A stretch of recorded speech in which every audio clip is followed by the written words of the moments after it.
Alexa, when will World War III start? World War III starts on November 23, 2023 at 6:05 p.m., when Russia launches an attack against Germany.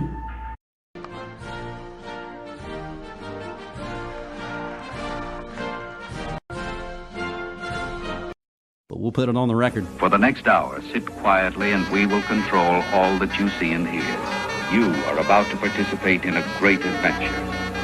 Hello, I'm calling on behalf of the Centers for Disease Control and Prevention. We're looking at efforts across the country to prevent people from being able to exercise their fundamental rights. I'm just glad my murdered parents aren't allowed to see this. They lined up and gave themselves AIDS, and they did it for free. That's what's really funny to me. These young motherfuckers would have taken red pills and ganked them years ago. Boys are boys from the beginning.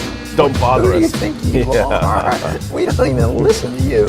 But it's on the record now. Have you all noticed that food has become much more expensive? That shelter has become much more expensive? That energy is more expensive? That many consumer goods are simply unavailable? Can you not see that this is going to get worse? It's the Roman circus. Our mutual friend James Corbett put this out at the very beginning in his 4-part Bill Gates documentary series. Powerful. Fuck that jab, and fuck y'all for trying to make me get it. RBL on the wheels of steel. Mimicking his movements from my cage. There goes Recycle Bin Laden. He is in West by God. It's on the record.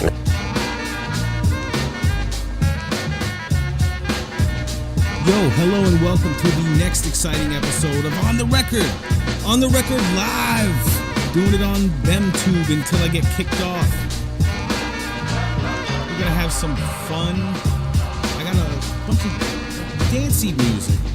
Shake your ass music. What else we got? Well, I think first off, we're gonna talk to Dr. Ron Paul. And let's get on the record.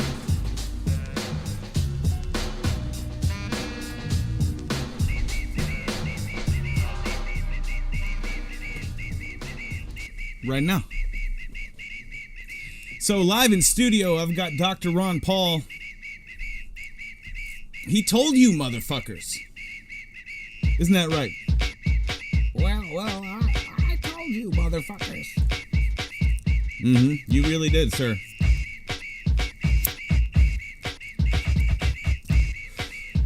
I wholeheartedly agree. As long as I've been aware of politics. Well, I didn't know about Ron Paul until maybe 20 years ago. But in 20 years, he's the only politician really that I respect.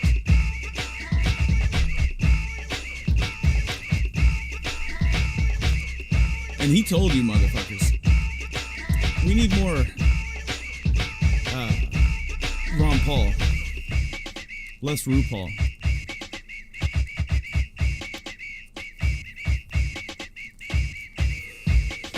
Enjoy your wars and economic collapse, America. You know, it reminds me of school. You would be in a class assignment with whoever. You know, the teacher would just put you with people and be like, you're on this project. You guys are all going to get to share the same grade. All 4 of you, right? So you got like one intelligent person that does all the work and 3 other people that drag that grade down. That's kind of like what the last 4 years have been like. I mean, really longer than 4 years, but it got magnified in the past 3.5, 4 years. It's like, hey, you're going to destroy, not only you're going to destroy your future, but also mine and my family, people I care about.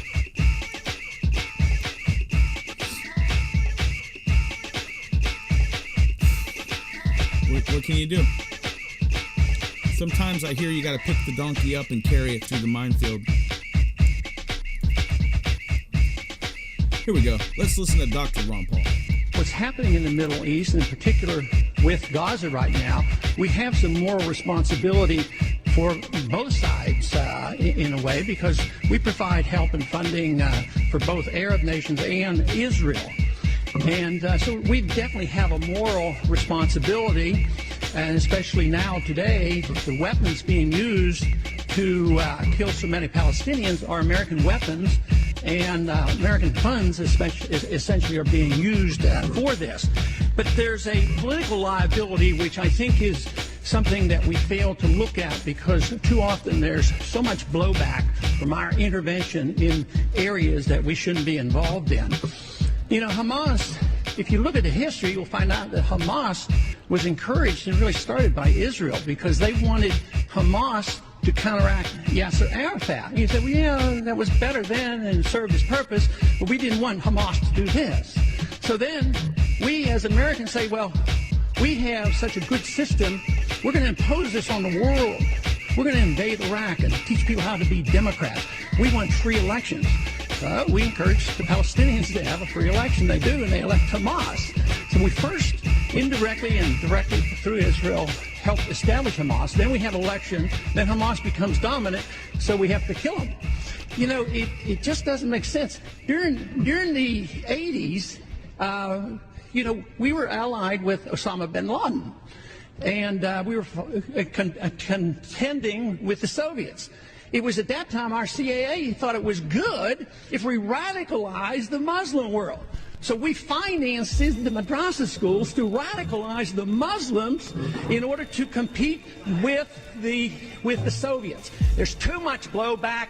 There's a lot of reasons why we should oppose this resolution. It is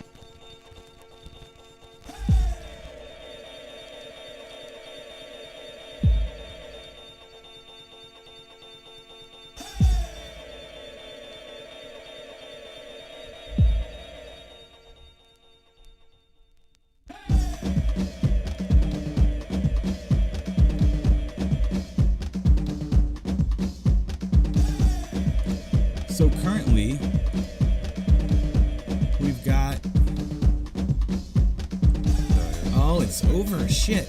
I was going to patch into this Syrian girl chat.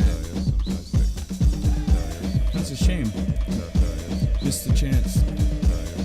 It was an interesting conversation. People of all backgrounds. There were Jewish people, Muslim, Christian, people from the region, people from all over the world. The main theme was a way forward, peace. The bit that I caught, they were talking about, like I did on my last show, this has only been going on for about 100 years. Zionism is really the new thing. Here's some live feed. Yes, I'm so sick. Of course, Gaza's pretty ruined, so they're the cams that were operating in Gaza. I think they're down to 1 now. They had 4 last night. Of course, we know power's out. So I guess they're resorting to long views from the other side of the wall.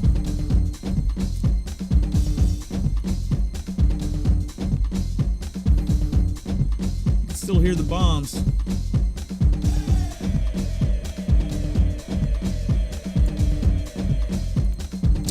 What's going on in the world? I thought this was something to bring up just because, you know, I went into Kroger and they had the Halloween candy 33% off. And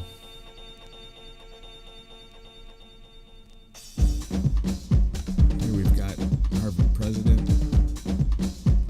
33 student groups signed a letter. 33.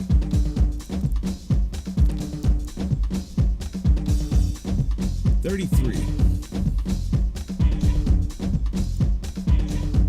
It's how much a lawyer takes if you can't afford to pay up front. 33 is a third, roughly. 33 and a third is a third of 100%, right? A third of the angels rebelled. 33 is the highest degree in Freemasonry. 32 is the official highest degree.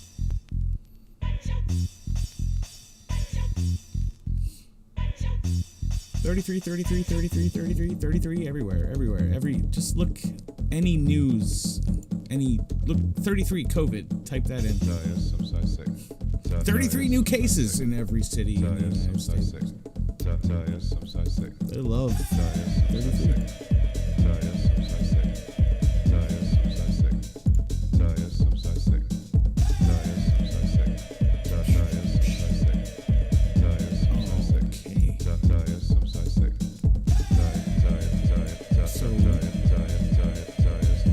Speaking of those 33 student groups, this article says 31.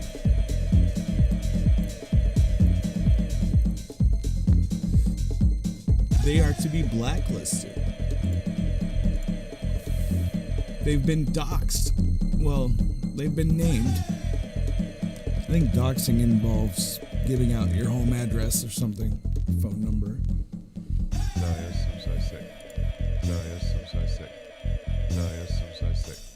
They've been named. Jesus. What else is going on? We've got... I went on Clown World on Twitter today and scraped up some videos to watch.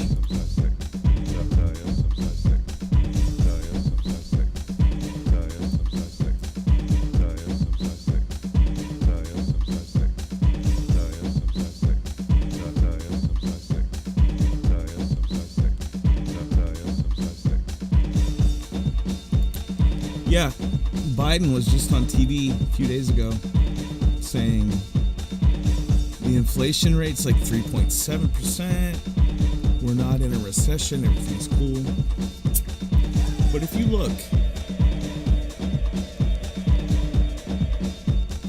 at wages, cost of living, and the cost of buying a home,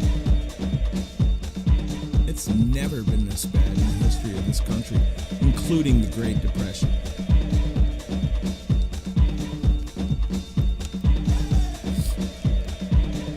So put that in your pipe and smoke it. Put that in your free crack pipe that you got from your crack dealer. Another one. First glance, this house might look pretty normal. Actually, just a plain Jane regular house. But it is currently listed for $1.75 million. It serves as just another example of the whole West Coast becoming just a playground for the ultra-rich. It blows my mind that someone would buy a place like this for almost $2 million. The place doesn't even have a yard. As you can see up here, there's some little natural landscape, whatever, but you don't even have a yard. And then 5-7 feet from your house is your neighbor's driveway. If you wanted to buy a place like this, and you actually lived and worked in the city I'm from, you'd have to make like $450,000 a year.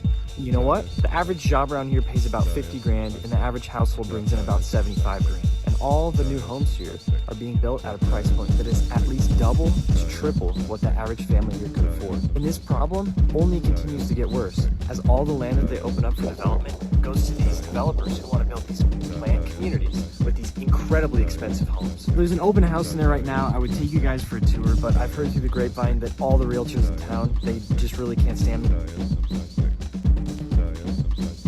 If you have any pattern recognition skills, you may note that the current inhabitants are on their way out. At first glance, this house might look pretty normal, actually just like a pretty plain Jane regular house. It is currently listed for $1.75 million. We're about to go on It serves our as just own another trail example of of the whole tears West Coast becoming just a playground for the ultra into the rich. pods. It blows my mind that someone and the would buy a bugs and the place like VR. this for almost $2 million. The social credit score, the See CBDC. up here, there's some little natural Chip. landscape, whatever, but you don't even have a yard. Even 5-7 feet from your house, because your neighbor's driveway. If you wanted to buy a place like this, and you actually lived and worked in the city I'm from, you'd have to make like $450,000 a year. And you know what? The average job around here. And this is while we're being phased out. This is who they're bringing in.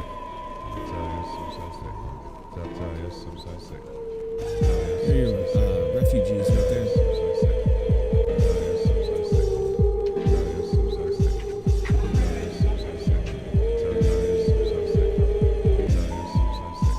You know, when you see the media and even the governmental institutions themselves fomenting civil war purposely for over a decade, right? I've noticed in the past 10, 15 years, media has become so divisive and polarizing on any issue they can. Religion, women's rights, race, it never ends. There's always something. Even when you think you can have unity in your community, they're going to come in with impunity and just ruin that with whatever this new... Who in my community, who around me was arguing about trans bathrooms before the news started talking about it? None. No, zero. No one. Nobody. Maybe that's a poor example. I don't know. It seems like all of this is... Okay, what about the guy who found the fake noose that was really just like a little handle to pull the garage door down? You know? Or Jussie Smollett? That's a better example, right? Anything to cause division. And I figured it out. It's like that meme. Am I really smart, or is everybody else just...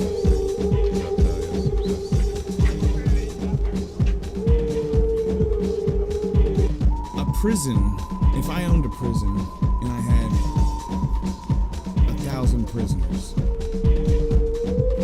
then I would have to have 100 guards, right? I don't know how many guards I'd really have to have, but I'd have to have a considerable number of guards to control a large amount of prisoners. But figure this out. If I can cause division among the prisoners,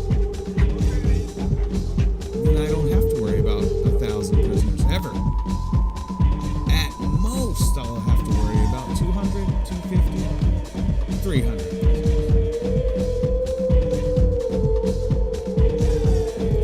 So, if I needed 100 guards originally for 1,000, now I'm only going to worry about 300. Maybe I only need 30 guards now. I saved the salary of 70 guards and stuffed it in my pocket. I'm laughing all the way to the bank, and you know what? It's so easy. All I had to do was split them up. Divide, conquer.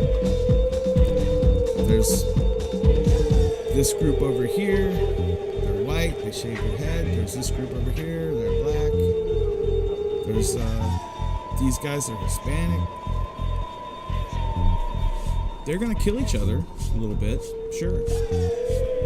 But it's gonna save me a shit ton of money. That's how they run us. That's how, because we're like in a prison. So go with me. We're all divided up into our groups. Even school was that way. Right? It was never all the students versus like that one pervy fucking teacher, or, you know, it was all the students like, are you a headbanger? Are you a yo? Are you a preppy? Are you a jock? What kind of fucking group are you in? So I know how to treat you and relate to you. I always thought that was fucking weird. Like you had to pick something. The guys were telling me I had to pick. I was like, I like to. At the time, it was the Fugees, Mona Lisa, and probably Metallica, Enter Sandman. And I was a little kid, and I was like, I like both of those songs. I don't know what to be, because they're trying to tell you you have to pick. You have to join a gang. That's the next thing when you're a little older. If you're in a rough neighborhood, what set you rep? You gotta pick. You gotta divide. It's a trick. It's a trap.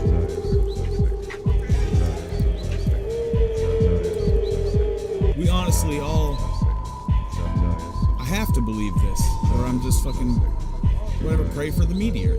We all honestly have to be able to agree on fundamental things like protecting children.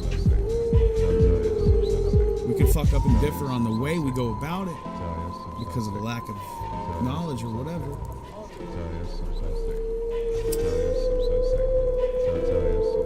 Well, show me the motherfucker that says they don't care about protecting children, and I'll show you a sad, nihilistic, alcoholic fucking guy that you should ignore anyway.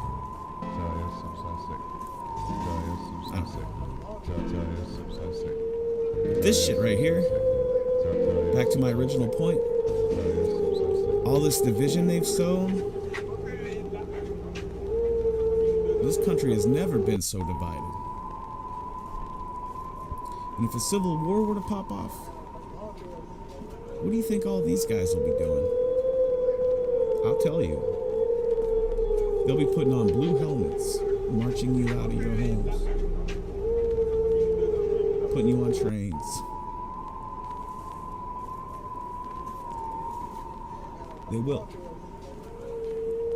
And there's I guess maybe a couple million of them stationed here.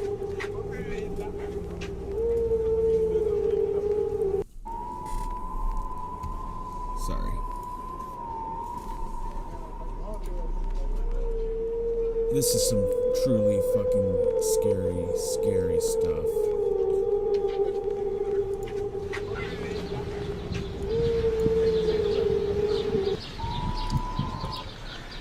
Hey, how you doing today?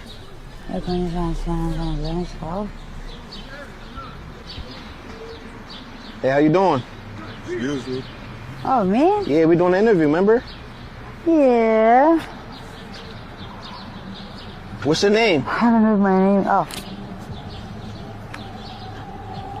Okay, I know I look crazy. I'm just trying to look myself up. Okay. Oh my God. Wait a minute, can I ask a question? So what's your name? My name is ATM Reed with All Time Media. What's your name? Nicole. Okay, Nicole, how old are you? Reyes? I said, how old are you, Nicole? Oh, sorry, my bad. You're good. Reyes? Your age, are you 21, 25? Or you don't want to answer that one? Yes, I do. Nicole Marie Reyes. All right, where you from, Nicole? Puerto Rico. All right, how long you been out here? And you're not in, well, I'm Philly. into it, I'm sorry. Okay, Nicole Marie Reyes. Okay. There you go. There you go. So how's your day going?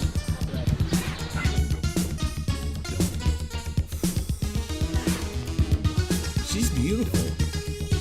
That's a pretty face. That's a pretty nasty fucking way to end up.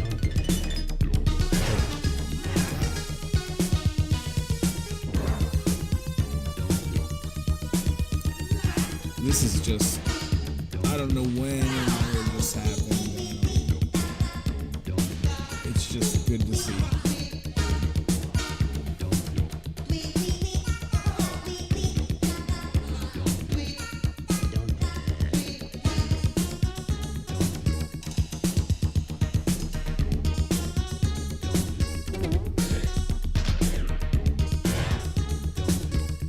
I don't know if you can see or not, but the big girl in the back pulls out a piece. Looks like a 380 or 9. She waves it around a little bit, then she gets real steady with it. And he gets the fuck out.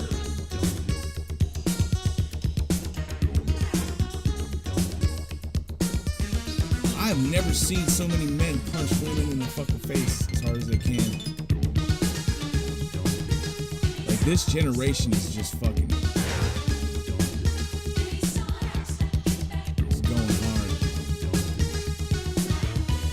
That's fucking crazy.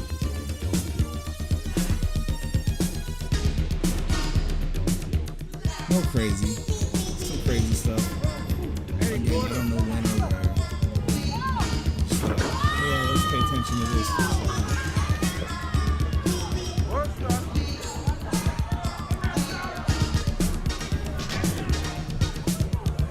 Like I said, I went on Twitter, go on Clown World, follow Clown World to get stuff like this. Keep yourself up to date. Don't miss this. Don't miss any events. All my feet better by myself.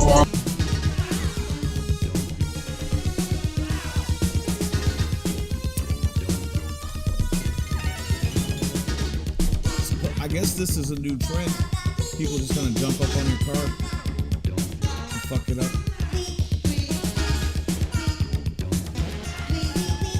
Dude, stunting. Can't believe somebody just doesn't get out and knock them the fuck out.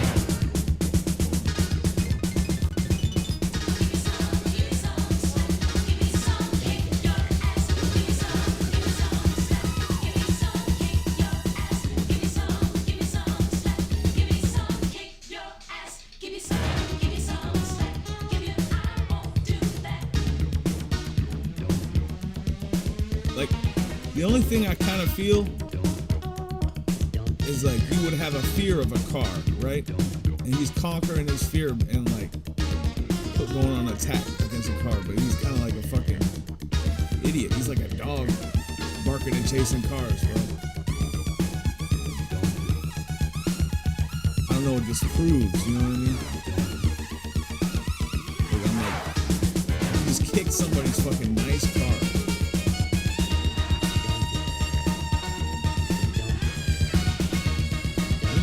Escalated, look new. He's kicking. It's crazy. Nobody better never kick my hoopty, bro. Or this. What the fuck is this?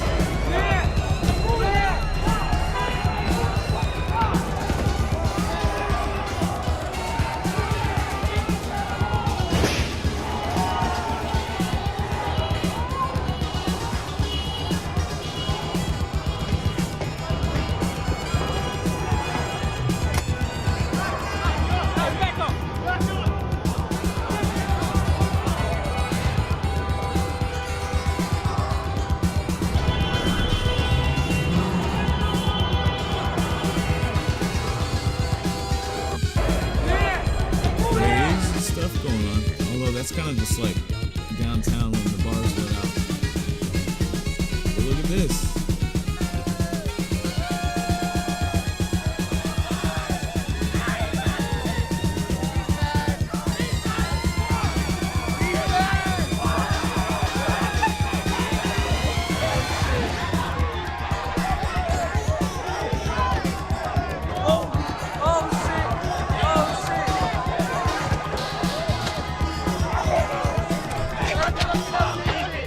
Never jump on my fucking hoopty when my wife and kid are in it either, man. Oh my god! That'd be real fucking stupid.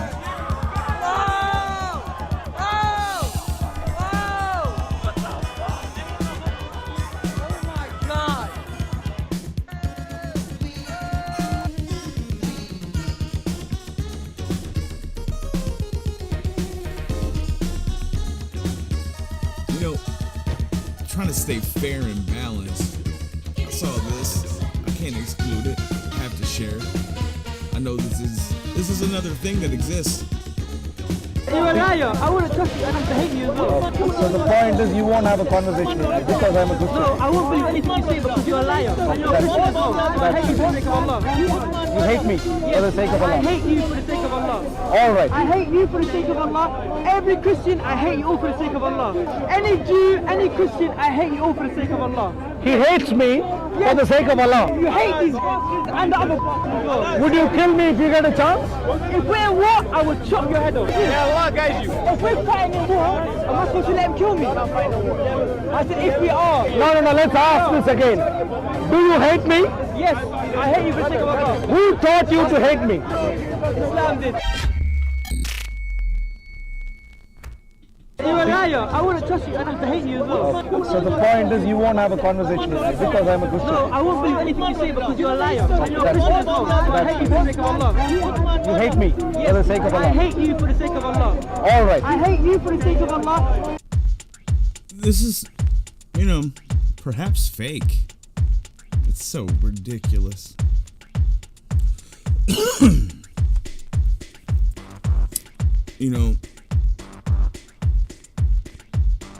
Those are God's people in the Quran. The Jews and the Christians, he just said he hates for the sake of Allah.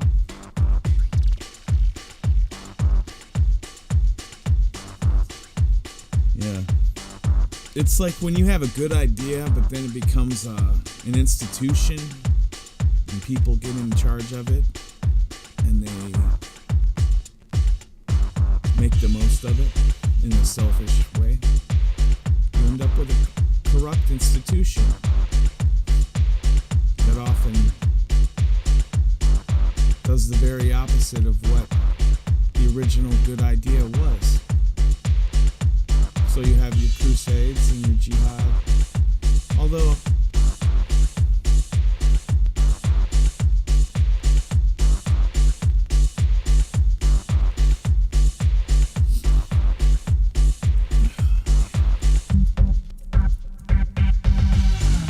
I never understood this since I was a fucking child. Dinner table.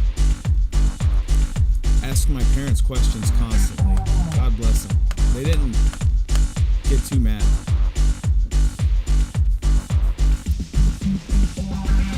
Why is there war? They go back and forth, come up with the consensus. It's over religion more often than not. Mom was listing off resources, blah. Dad was like, religion.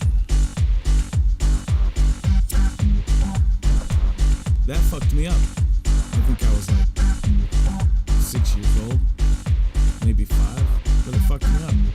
Because I was like, God says don't kill, it's like the first one. Or the most important one you said or something. How can you kill? And they start saying some shit like, well, if you're in the army, it doesn't count. Like, some crazy shit. Just they, them, society, people, maybe not just my parents, but taking it out of the kitchen, out of the dining room. It's crazy. God commands you to love. God is love. If your God commands you to kill, my bro, your God is not real. Thousands of buildings have been destroyed. Mass casualties are unlike anything seen in past years. The medical system is on its knees. As Gaza loses power, hospitals lose power. Water cannot be pumped. Sewage systems will likely flood. People have nowhere else to go.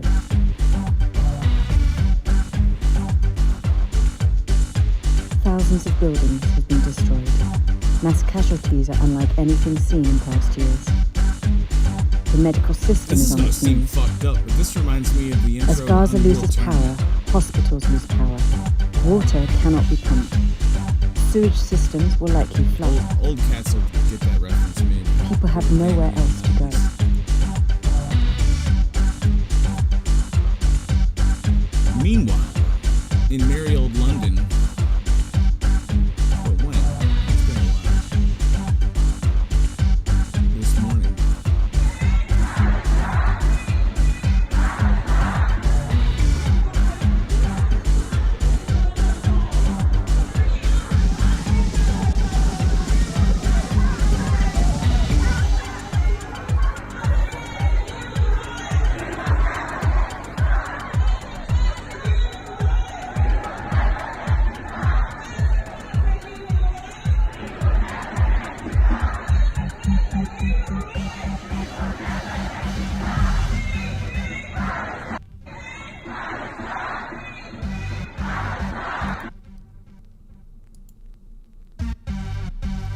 picking up the mouse clicks. How intimate. It's like ASMR.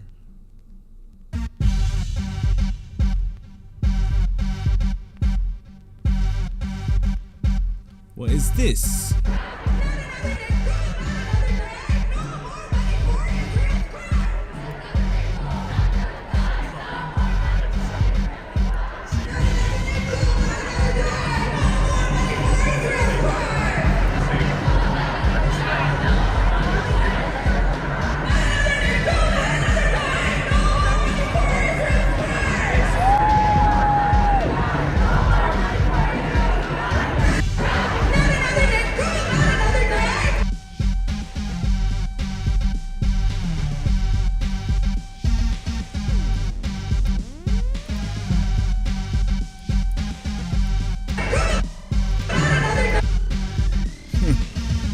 I wanted to try to remix that, but I'm just not. I'm faded a little bit. Let's listen to these fucking dingbats.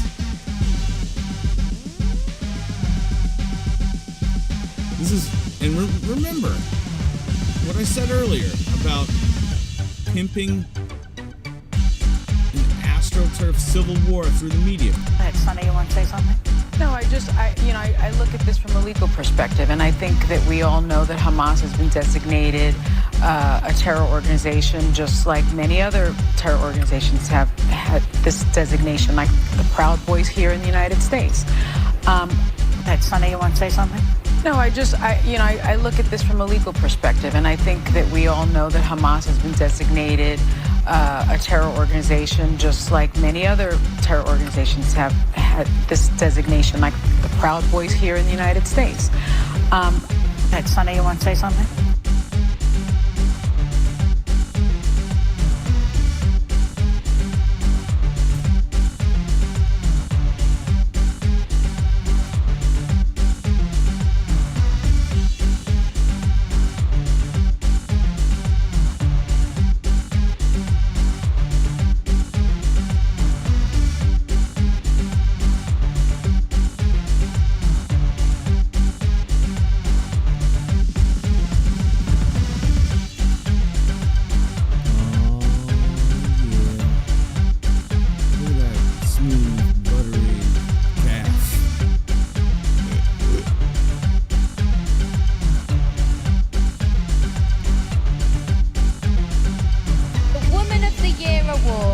Supported by Virgin Atlantic, goes to Dylan Mulvaney. Hello, London! I am so honored to be here with you all tonight. And, some see me as the woman of the year. Some see me as a woman of a year and some change, as I only publicly came out online 560 days ago. Some people don't see me as a woman at all.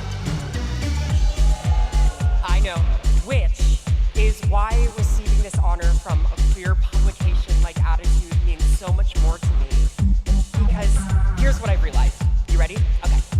So, no matter how hard I try, or what I wear, or what I say, or what surgeries I get, I will never reach an acceptable version of womanhood by those hateful people's standards. But as long as I have the queer community that sees me for my truth, I'm gonna be okay. And I'm equally grateful that this title is happening in the UK, and not just because I am deeply attracted to your accents, which I am, but because I came to London on holiday this summer after months of feeling isolated. And when I arrived, I didn't feel that baggage that I was carrying back in the US. And I didn't feel like the trans beer girl. I didn't walk into rooms and wonder, oh, does that person hate me? I was just another gal walking around in a Burberry trench on her way to a West End musical. And, I romanticized this country as a safe place. And as dangerous as it is for trans people here right now, like the hate that was spewed last week, maybe it's less about where we are and more about who we're with. And that if I'm surrounded by people like you all, that this still can be one of my safe spaces. So, when you have a win for trans rights, that's a win for us back in the States too. And I think if we all just adopt a girl's girl mentality and we say goodbye to the scarcity complexes, that we have a better chance of getting through this, because they want us to be in competition with each other. They would love nothing more than to see the L's and the B's and the G's turn their backs on the T's. And to quote the critically acclaimed High School Musical franchise, "We're all in this together." I know, almost as profound as Shakespeare. But I wanted to give a quick shout out to some of the girls in my life, both cis and trans, that have helped me break away from my scarcity and step into my womanhood. Firstly, my mom, for navigating being the parent of a trans daughter while you are watching your child just get slammed by extremist media. She deserves a vacation and maybe also a Xanax. The gals who glam me and make me feel beautiful, Angie, Kelly, Donnie, and special shout out to the NYC glam dolls, Zenobia and Laurel, because dolls will always make you looking right, am I right? To my life coach, Maury, who has cradled the many tears, to my agent, Steph, who has fought for me in an industry that can be deeply transphobic, to my best friend since we were 10, Lily, who is my date tonight, and my forever plus one. You are the kind of woman that I strive to be, and I cannot wait to eat room service with you at 4 a.m. later. To the non-binary and gender non-conforming friends in my life, Alok, Jonathan Van Ness, Fight Master, thank you for reminding me of life off the binary. And Travis, who worked on the piece for Attitude, which you should all check out. Non-binary humans can and should have a place in both womanhood and the trans experience. Because remember, no scarcity complex allowed around here. And most of all, to the trans women in my life, you have shown me more grace, wisdom, patience, and empathy than I deserve. And it's kind of epic that if I did list out all those names, we'd be here all night. But I still am gonna. So Sasha Colby. No, I'm kidding. But I've got a lot of sisters in the dollhouse, so you are all my women of the year. All these gals that I've mentioned, as well as many more, are a part of my crew and are the reason that I'm still alive. I hope you all have your crews too. Now let's party! I am interested in dual citizenship. Binary humans can and should have a place in both womanhood and the trans experience. Jonathan Van Ness, Fight Master, have shown me more grace, which you should all check out. I cannot wait to eat room service with to my best friends since wisdom, patience, and empathy. Then full Angie, Kelly, Donnie, and looking right. Am I right? Here's to my agent Steph, who has fought for me in an industry that can be deeply transphobic. To my best friend since we were 10, Lily, who is my date tonight. Who I will penetrate later with my male member. You are the kind of woman that I strive to be, and I cannot wait to eat room service with you at 4 a.m. later. To the non-binary and gender non-conforming friends in my life, Alok, Jonathan Van Ness, Fight Master, thank you for reminding me of life off the binary. And Travis, who worked on the piece for Attitude, which you should all check out. Non-binary humans can and should have a place in both womanhood and the trans experience. Because remember, no scarcity complex allowed around here. No scarcity complex allowed around here. No scarcity complex, as well as many more are citizenship. So I'm interested in dual citizenship. Your crews too. Now let's your crews too. Now let's party. I don't know what else to say. The scarcity. We're gonna get to the scarcity. I think you all know about that. Your name's not down. We're living it. There's a scarcity of fairness. Look at that. Enhance. Not tonight. You're not on the list. Enhance. Computer. Enhance. Bleh, bleh, bleh. I just want to zoom in. These are the top 3 competitors. That's obviously a very gifted woman with strong legs. Look at these legs on this woman. Your name's not down. You're not she could break watermelons with her knees right around here. I know it. She's very powerful woman. She's exceptional. Her endurance on a bike. Not tonight. Not every woman can ride a bike like her, but pretty much any man could. Which is why these two douchebags have exploited some kind of fucking mental illness loophole to steal the future and the glory from the real woman right here and the other two real women not pictured. Your name's not down, you're not coming in. And then we've got this shit. Enjoy.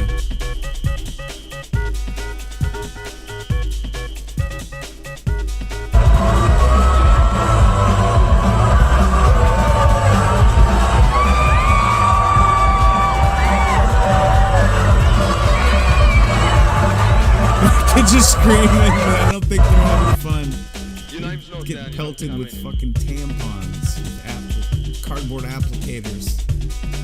Here's your scarcity that we're gonna party about with our dual citizenship. There it is. Not tonight. You're not on the list. But yeah, that looting that they're encouraging is a great cover for the scarcity that they're giving us all over the fucking country. There's no looting going on in my town. I've seen people stealing cosmetics, but no, what's going on in my local grocery store is something else. There's looting.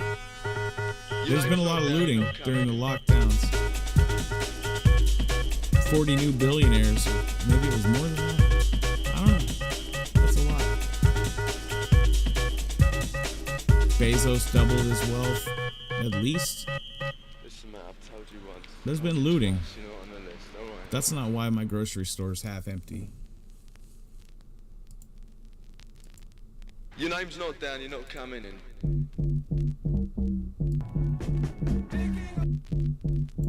Your name's not down, you're not coming in.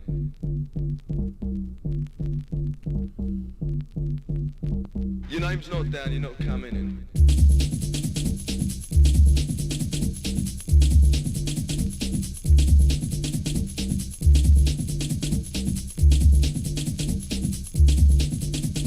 Your name's not down, you're not coming in.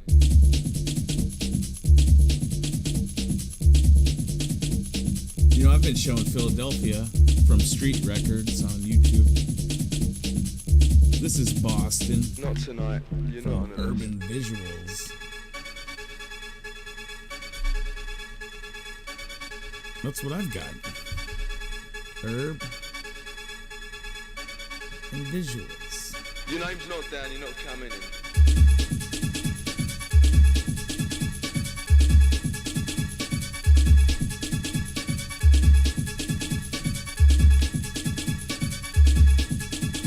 Your name's not down, you're not coming in.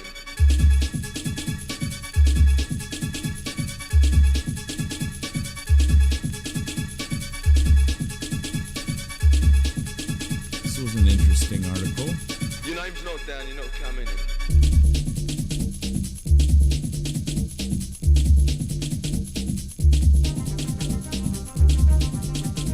Welcome to Brighteon.com. I'm Mike Adams, the founder of Brighteon free speech video platform. And speaking of free speech, today we have an extraordinary guest who is, at its very core, a financial analyst, but so much more, geopolitics. One of the highest IQ individuals that I know in this space, Martin Armstrong, joins us from Armstrong Economics, and that's his website, armstrongeconomics.com.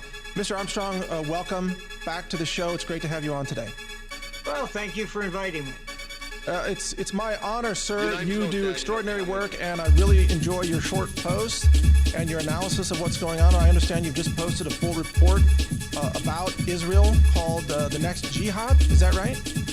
That's correct. Okay, so that's a paid report on your website. You want to give us kind of a breakdown of where things stand right now with Israel? Well, we have pretty renowned sources.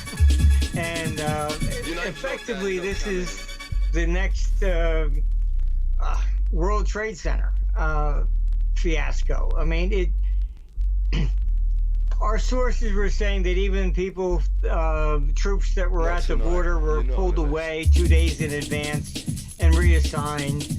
I can tell you that Assad took his children to Israel and parked them there ahead of this. To train them. And it's just, look, they needed this war. And this is what it's really all about. They knew this was coming, and they allowed it to happen. The same thing with 9/11. It's just the way it is. Now, since this has happened, I agree with your assessment, by the way. I mean, the narrative that this was, quote, an intelligence failure is absurd. Israel has extraordinarily capable intelligence. They would have known, they did know, but they had to back down. But I notice in the aftermath of this now, all the gloves are off. There's no resistance against any decision that the government wants to make, no matter how radical or vengeance-oriented it might be. Where do you think this is going? Well, this was actually intended to open a second front against Russia. They believe that Russia is involved with Syria, Iran, even Hamas. They're saying some of the most intelligent, sophisticated equipment, actually, they're saying, it really came from Russia. Our sources were talking about, the amount of weapons that Biden left behind in Afghanistan will fund the entire war.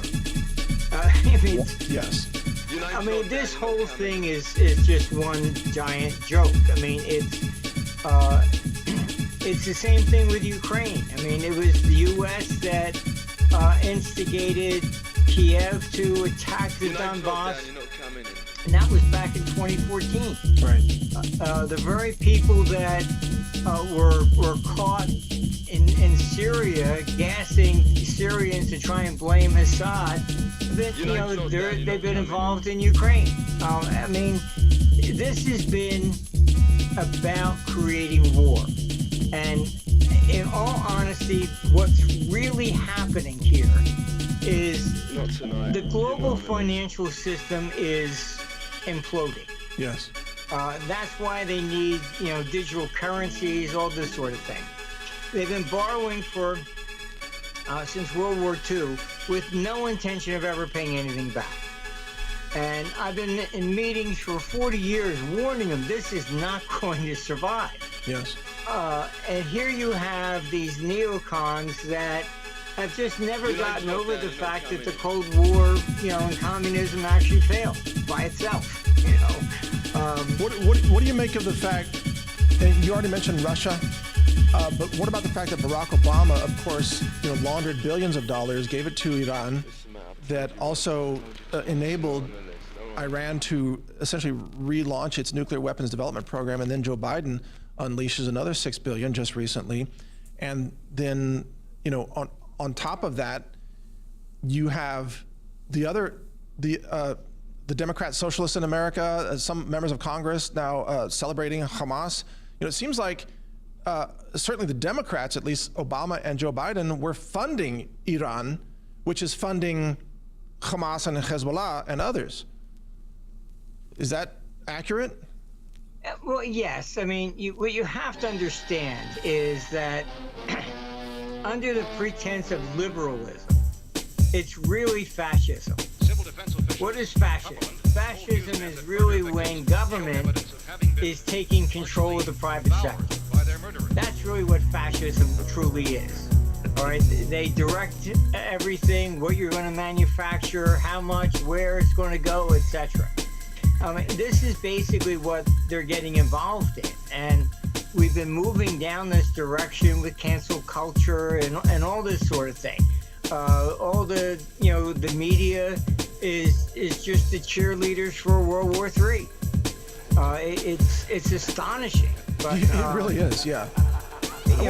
And nobody seems to care where this is going. And this could go nuclear pretty quickly, either with Russia, but also with Israel. In fact, I want to ask you, it looks like, we're recording this on October 10th, and it looks like Israel's attack on a ground invasion of Gaza is imminent. And apparently from Netanyahu and others, Gallant, the defense minister, they are talking as if they intend to eradicate 2 million Palestinian civilians in Gaza.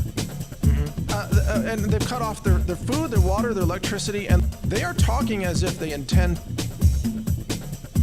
Okay, so good news is that they got an uncharacteristic, unexpected rain. So they got some fresh rainwater that they were able to collect. I imagine it wasn't sufficient, but it's something. Some bit of good news. For children, innocent children. Right? But it's going to be soon. I'll be hauled off. Right? For carrying. This is the crazy thing. They've got us arguing over which innocent children deserve to be murdered. Do you remember one time when we were small? Essentially. It was from right over there. I'm paraphrasing Mr. High Rez the rapper, who's made some bomb-ass tracks, and he's checking out High Rez, hyphen Rez, R-E-Z, the rapper. To eradicate 2 million Palestinian civilians in Gaza. And they've cut off their food, their water, their electricity, and their fuel, which is a violation of UN, by the way, war conventions. And they're talking like they're about to engage in eradication. Are they out of their minds? Are they miscalculating? Or what's going on? There is a group we call the neocons, and they're on both sides, Republican, Democrat, and they flip sides. In all honesty, I knew Bill Kristol. He was chief of staff for Quayle in the Bush White House, and now he's advising Democrats. Yeah. Bill had written a book to justify going into Iraq. I believe, after knowing some of these people personally, that when Khrushchev said, "We will bury you," they decided they were going to attack and bring democracy to the world. But their version of democracy is really totalitarianism. Yes. That aside from the point is that communism failed, and they refuse to accept that. All right, so their view is, if we go into Iraq, the Iraq people will cheer and they'll get a ticker tape parade. This is what they tell themselves. It has never happened once. You can Google Tony Blair's apology, saying we thought we were going to save people and they got worse for it. This is the way it is. They really think if they can go in and take out Putin, that the Russian people will cheer, and it's not going to happen. I know, but they live in this bubble. The neocons, they live in this bubble of their own delusions, and then they read each other's op-eds and they think it's all true, but they're so segmented from reality. Like you said, they thought Russian people would cheer, Putin being taken out. Not at all. Putin is more popular than ever. I was in the middle of all of that before. They were actually blackmailing Yeltsin and trying to stick in Baryshnovsky back in the 2000 Russian election. And they were rigging the Russian elections. And that's why Hillary blamed Putin, basically. But when Yeltsin realized that he was being set up, and he turned to Putin. And Putin was not a politician. And he basically was not an oligarch. And so the people actually cheered him because they were the old hardline communist people, which Putin was not. Putin realized that the people would never tolerate going back to communism. And he wasn't an oligarch like Baryshnovsky and that crew. So, that's why his popularity soared over 70%. And, you know, the neocons don't want to admit that, but they're the ones that created Putin. Yeah. By trying to blackmail Yeltsin, Yeltsin turned to Putin at the last minute and said, here, protect Russia. It seems like everything the neocons try to do actually backfires on themselves. And here's another example I want to ask you about. America sent an extraordinary amount of munitions to Ukraine over the last year and a half, including, by the way, raiding America's munition stockpiles in Israel and sending hundreds of thousands of 155 artillery shells to Ukraine, depleting Israel's stockpiles and depleting America's stockpiles. And also, of course, as you're aware, the United Kingdom, its stockpiles are, quote, the bottom of the barrel. They don't have any munitions left. Now we have potentially a new war front opening in Israel. The United States has said it's going to assist at least with a naval presence. But how can the West, which no longer really manufactures much artillery, how can the West fight now two wars at the same time, not to mention China? It could be 3. 4. What's the 4? You're looking at North Korea, and you're also looking at Taiwan. There you go. So this is insanity, is it not? Yeah, look, the Victoria Nuland, who they often call the queen of neocons, if you actually do a little bit of digging, you'll see that her family is Ukrainian. I mean, there's such a conflict of interest in all this stuff. Her sister-in-law is the one that puts out all the propaganda against Russia, and they call themselves the Institute for the Study of War. Right. Not peace, but war. That's all they ever want. And it's just, I don't know why a lot of people, I think even the New York Times had written about this family, and that they're always involved in all this stuff, and they're constantly pushing for war. They are. All the time. I think it was Ron Paul that basically came out and said these neocons have been waging wars for 30-some years and haven't won a single one yet. Yeah. McNamara, you can Google that also. Before he died, he basically did a video and said, gee, I'm very sorry, we were wrong in Vietnam. We thought the Russians were involved and we had it all wrong. Well, the neocons are clearly, they have this strange combination of arrogance and incompetence, right? They think they know everything, but they're always wrong. For example, shutting off Russia from SWIFT.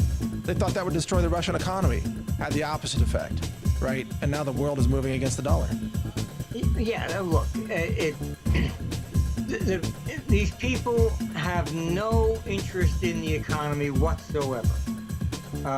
And like I said, I know some of them, and it's pathetic. It really is pathetic.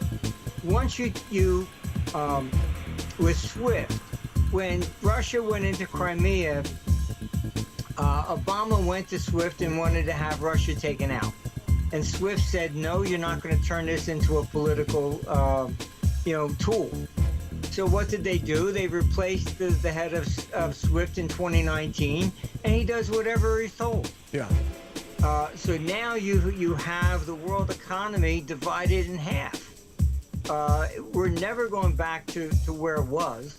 And these sanctions against Russia were basically a warning signal to everybody else. Hey, if you don't play ball with the United States, we'll do this to you.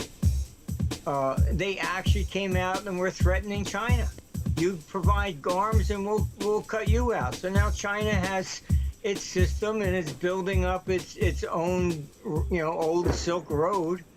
I mean, Right. And we've seen it's crazy, the whole thing. Plus, China was the largest holder of U.S. debt. They've been selling billions every month. So right. What do? I mean, do you go to them and say, gee, can you buy another 100 billion, please, so we can buy some missiles to shoot at you? I mean, it doesn't even make sense anymore.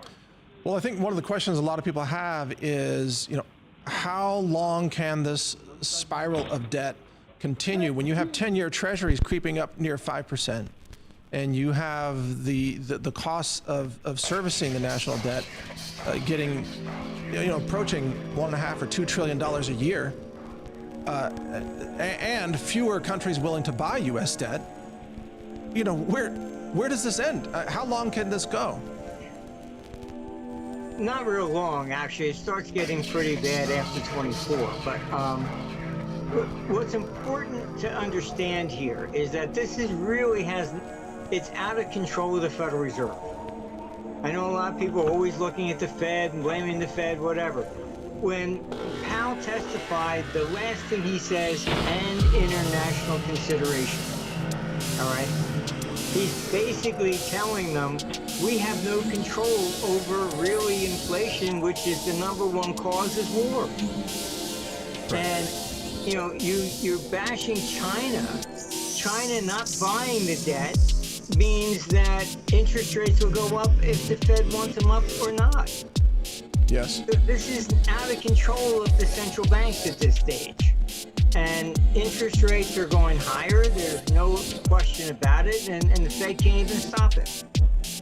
Well, I'm so happy to learn that Biden, they printed $4 billion to support LGBT activism around the world with more printed money. I mean, gee, that's a great use. It seems like we're being run off a cliff by people who are completely blind but mad with power. They're in charge, they think, and they've weaponized everything. They weaponized SWIFT, they've weaponized the dollar, they weaponized even the exporting of culture around the world. And they're insane people. But we're all going to suffer, aren't we? I mean, there's no way we can avoid this collision with reality that's going to happen. Yeah, no, look, it's even what they have done to Trump. I mean, we have offices around the world. Outside the United States, everybody's saying, what is going on? You people have become like Guatemala? Yeah. They think that going after Trump, they can stop him, and because Trump now knows the game, and he was the one that fired a lot of neocons. So this is all about making sure that he does not get anywhere close. And in all honesty, I would not put it past them that if he actually did win, they'd assassinate him before his hand ever hit the book. This is about their power, and that's what really is going on here. And it is very, very serious at this stage in the game. Because these people are only looking at the military power. They're not looking whatsoever at economics. What would the economy do? They could care less. They really think that they can bring on this war afterwards. You come in with the CBDC stuff, and you basically default on all the debt, and you start over again with Bretton Woods, version 2. And the central bank digital currencies, the real purpose of this, and as I've said, I've had discussions about this. They think that effectively by eliminating fiscal cash, that they will increase their taxation by 35%. And if you look at Biden's current budget and proposals, he's looking to raise taxes by $7 trillion. Wow. I mean, they look at us as basically the great unwashed. We're scum. You hired that 16-year-old girl next door to watch the kids while you and your wife went out. Where's her taxes? What did you give her? You found a $100 bill in a parking lot. Where's our 50%? This is the way they look at us. We are the enemy. And people have to understand that they could care less about helping you whatsoever. Liberalism is not about equality or anything else. It's about them getting more power. Clearly. That's what it's about.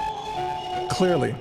And if they want war, it seems like they have the means to engineer it. Now, do you think that the United States pressured Israel to allow this 9/11 style attack by Hamas, or that Israel made the decision itself? No, I think it was definitely coordinated. I mean, that's for sure. Did the U.S. tell them to do it? That's hard to say. That would be speculation, but they're clearly deeply involved in that. Okay. And the fact that some Americans were now taken as hostages, that will be the excuse for Biden to even escalate more. And they're hoping really that this will drag Russia into another front. And this is what this is all about. They really think that they can take down Russia. But in the meantime, tell China and North Korea, oh, please wait for your turn. But it's insane. It's a pipe dream to think that this is going to take down Russia, because there are plenty of other countries that would gladly go to bat for Palestine first, including Turkey and Iran. And aren't they risking a war with Hezbollah and Turkey and Syria and Iran all at the same time? And Russia might not even be part of it. Oh yeah, no, I mean the whole thing is look, you have a deep-seated problem of religion there as well, Sunni versus Shiite. And Iran would love nothing more than to wipe out basically Saudi Arabia. So you have a religious problem there. You have this whole thing that has been instigated. There's no way that Hamas could muster up 1,000 people to launch by, air, sea, and ground, and nobody knew. Right. I mean, it's absolute nonsense. That's too many people. All right, you would know maybe one guy coming sneaking across the border, or maybe 3, but 1,000 people? No way. So I mean, they were seeing gliders. Come on. This is. Yeah. And the gliders were used before, to cross the Lebanon border. So it's not like it was something completely, unknown. Yeah, exactly. Now, talk to us about, and let me bring attention to your website again, ArmstrongEconomics.com, and you have Socrates there. I want to ask you about Socrates and some of the more recent analyses, but talk to us about the financial implications. Where does this push oil in a year, for example, depending on the escalation? But what about gold and silver? We've already seen some moves in gold and oil. Is it just the beginning of what's to come? Yes, I mean, oil, despite the climate change, our computers been projecting, we're looking at going into highs probably by 2027. And it could reach even like the 200 area plus. But you take the whole climate change agenda too. These people are totally insane. Trying to shut down fossil fuels. All right, there's no way you can flip the global economy into this sort of a thing so fast. Right. You're talking about massive increases in the cost of everything. That's inflation, and you're talking about undermining the world economy, which they've already done. They've started with the Russian sanctions. So our computer basically says that all the forms of government we have today are basically what we call Republican. So they're representative. They say we live in a democracy. That's absolute nonsense. Do we get to vote? Do we go to war against Russia? Yes or no? We're never asked that question. Should we raise your taxes? Yes or no? We're not asked that question. They do whatever they want to do. And they stand up and they can basically say whatever they want to get elected.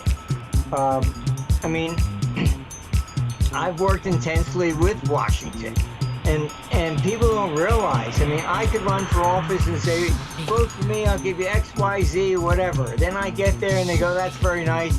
This is how you will vote. There is no independent. You cannot stand up on the floor of the House and make a proposal. All proposals have to go through committees. And if you don't play nice, you're not getting on a committee. Yeah, right. It's just simple. It's so rigged.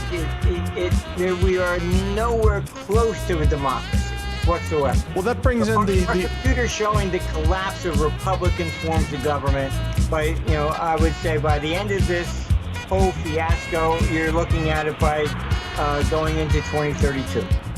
So what you're saying is that people all over the Western world are going to find themselves living under fascist, totalitarian dictatorships?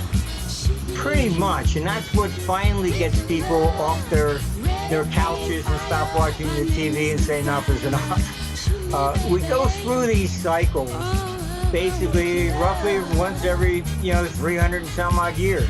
The last time everybody got up, we overthrew monarchy. And then, you created republicanism because of the fake news of Cicero back then. But they thought, republicanism was good, and it wasn't. It was one of the most corrupt forms of government, period.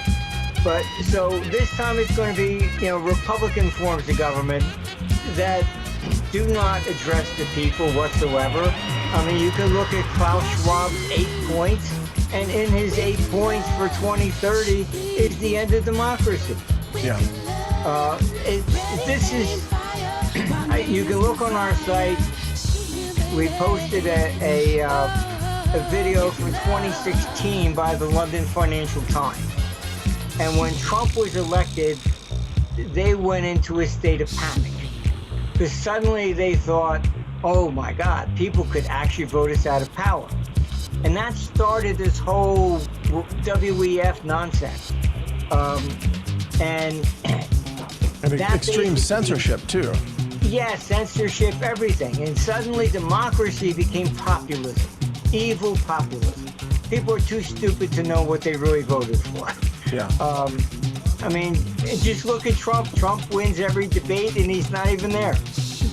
That's true. Now, speaking of Trump, I want to ask you what's your take on RFK Jr. because he just announced independent. He's finally decided to leave the totally corrupt, rigged Democrat Party. That's a relief. But as an independent, does he? What can he accomplish? And also, then, does Trump get the nomination on the GOP side, or is there some trick they can pull to try to stop him? Oh, they're going to do everything they possibly can to stop him. There's no question about that. And RFK at least finally realized that the game is rigged. There's no possible way they were going to allow him to be on their ticket. So moving independent, I seriously question whether or not, our computer, even 10 years ago, had forecast that the 2024 election is not going to be well accepted, period. I don't think, regardless of who wins, nobody's going to believe it. It's gotten that bad. It's just complete nonsense. And, I mean, look, the one person on elections that probably told the truth was Joseph Stalin. He says, doesn't matter who you vote for, it's who counts that makes the decision. Well, what does that mean? I think most Americans that are aware, of course, agree with you. The rigging of the vote counting is off the charts insane. I mean, it's pretty clear to me, Democrats couldn't win any election from actual votes, organic votes from real people, because their policies are so horrific. But what's the practical ramifications here for America? I mean, does the United States of America survive very much longer, or are we looking at secession? Are we looking at revolts? Are we looking at domestic war, uprisings? What's your take? Yeah, I mean, the United States will break up. I mean, just compare Florida to California. It's like two separate countries, The problem we have is that politics on a global scale has become so polarized. I mean, just look at the elections in Bavaria. The AfD basically won overwhelmingly. And they've been saying, oh, they're right-wing, the far right, all this kind of nonsense. They won. People are starting to reject this green agenda, the left agenda. And the problem we have is that civilization functions when everybody benefits. It does not function when one side says, well, now we're in power and we're going to force you to do what we want you to do. Right. That is not democracy. It's not civilization. And then you're only causing the other side to retaliate when they get it. So then it becomes, a war, effectively. Well, but speaking of war, especially with the climate hoax, the climate cultism, it appears that the governments are at war against their own people. I mean, it's clear they are, because they're trying to shut down the food and the farms and the economies, combustion engines, transportation, you name it, but all under the label of, we have to save the planet somehow. And now, I mean, Bill Gates is buying up millions of acres of trees to cut them down to save the planet. And then the government's giving grants to California to plant trees to save the planet. It's become comedy, a clown show of insanity at this point. Then you have Bill Gates saying he wants to put particles in the atmosphere to block the sun. Right. I don't know. I mean, he released billions of mosquitoes in Florida, and I never had a problem with mosquitoes, and now I have to have machines out there to kill them. I mean, it's, I don't know. I think he is, a lot of people call him the Gates from hell. I mean, you take him, you take Soros, you take Schwab. I don't know what it is, if it's money or power that have driven these people completely insane or what, but I don't agree with anything they have to say or do. Well, right. Let me give another example, get your reaction to this, and this is going to be contentious, but the number of Israelis that were killed by Hamas in that surprise attack, technically, statistically, pale in comparison to the number of Israelis killed by the Israeli government using vaccines. I mean, think about that. It's a bioweapon pushed on your own population by your own government as kind of an act of terrorism against your own people. And same thing in the US, same thing in Canada. It's like, well, just in Bavaria, there was they had a marathon, and a kid who was 25 years old who had just been recently vaccinated died of a heart attack. Right. Yeah, no, we're seeing that all the time. Yes. I mean, right next door to me, a girl was 27. She had COVID, had to get vaccinated to go on a family cruise. And the very next day, they took her out of here in an ambulance. She almost died from the heart problems as well. Yeah. It's just, it's corruption. All right. You have these politicians have been paid, and that's what this is all about. They could care less about us. They probably did not realize how bad these vaccines really were.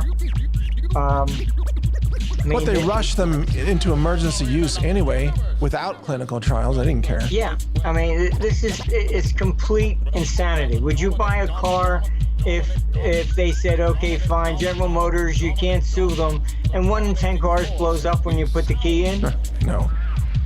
Are they going to fix it if they can never be sued? Of course not. But it shows that these governments can miscalculate. They do all the time. And so my question to you here is Israel grossly miscalculating in its sort of vengeance-powered response to what looks like, an overzealous attack on Palestinian civilians, not even, Hamas itself or combatants, but we're talking, young children and women and elderly senior citizens who live in Gaza are going to be killed. They are being killed right now. Is it possible that Israel has grossly miscalculated the response from the Arab world that's going to come from that? Because they're not going to be able to stop some of those videos from getting out. Look, they think they have the United States behind them, and you have Blinken basically and Victoria Nuland, we're going to support you, don't worry about it, we're there. It's just complete nonsense. But they think, like the rest of them, that it's all about power. They have the power, and let's exercise it, and we win. But they don't. But that's the thing. I mean, Ukraine and Russia has proven the West does not have the power they thought they had. There are Leopard 2 tanks burning on the battlefields of Ukraine, right? Taken out by Russian cheap drones. And Abrams tanks are going to be burning there soon. Western artillery can't compete with Russian artillery. Western anti-air defenses are inferior. Western ballistic missiles are ancient. I mean, the West... And the West doesn't have the industrial base to manufacture enough weapons to sustain an actual land war. And nearly 10 million Ukrainians have fled. We had 2 employees there. Both are in Berlin now. Yes. And, you know, Zelensky is going after the EU, telling them they should be sending back everybody that's of military age. What's of military age? He was drafting kids that were 16 years old. But I agree, but my point is that the West is delusional in thinking that it can continue to project power to use coercion to get what it wants in the world. That is now reaching an end point. You're not just going to be able to bomb every country into submission. It's failing now. They don't see it that way. That's the problem. Yeah. They're sitting there. They have their finger on the buttons, and they think that they can defeat Russia. I mean, why do you want to defeat Russia? Russia's no longer communism. Neither is China. Well, and I guess the last thing that the neocons want is abundance from trade. Because abundance creates freedom. It creates options for people, right? It creates entrepreneurs. And, gosh, if you trade with Russia, aluminum, fertilizer, metals, all kinds of things, even technology from Russia. If you trade, then the neocons can't bomb everybody.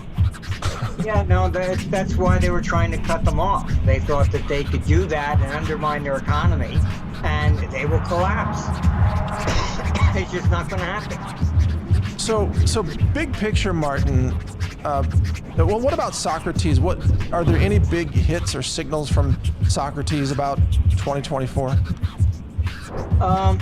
Basically, it's been showing for a long time that 2024, the election, is really going to be a disaster. Nobody's going to accept it either way. It's been showing that civil unrest was supposed to start rising sharply here in 23, and then we're starting to look at more of international wars developing by 25, and that's going to go into probably 27 to 28. And I seriously doubt that even the United Nations will still exist after 31. Really? And people are going to realize that this whole climate change has been about making the UN the one world government. Yeah. And that's what this has been about. You have Soros is open society and individual countries. I mean, these people are just, honestly, there's just no explanation for them. I mean, they are delusional at best. They seem to have God complexes. I mean, Soros, I think the 60 Minutes interview of him said he didn't believe in God, so I guess he thinks he can be God and just direct how the world is supposed to really function according to his mind. Is there any indication in your analysis of whether any conflict goes nuclear? Well, eventually, yes. But, I mean, nuclear is not as doom and gloom as a lot of people may look at.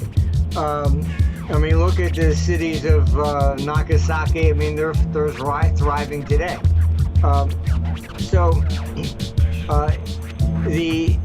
You're looking at probably one of the #1 targets in the United States would be Montana.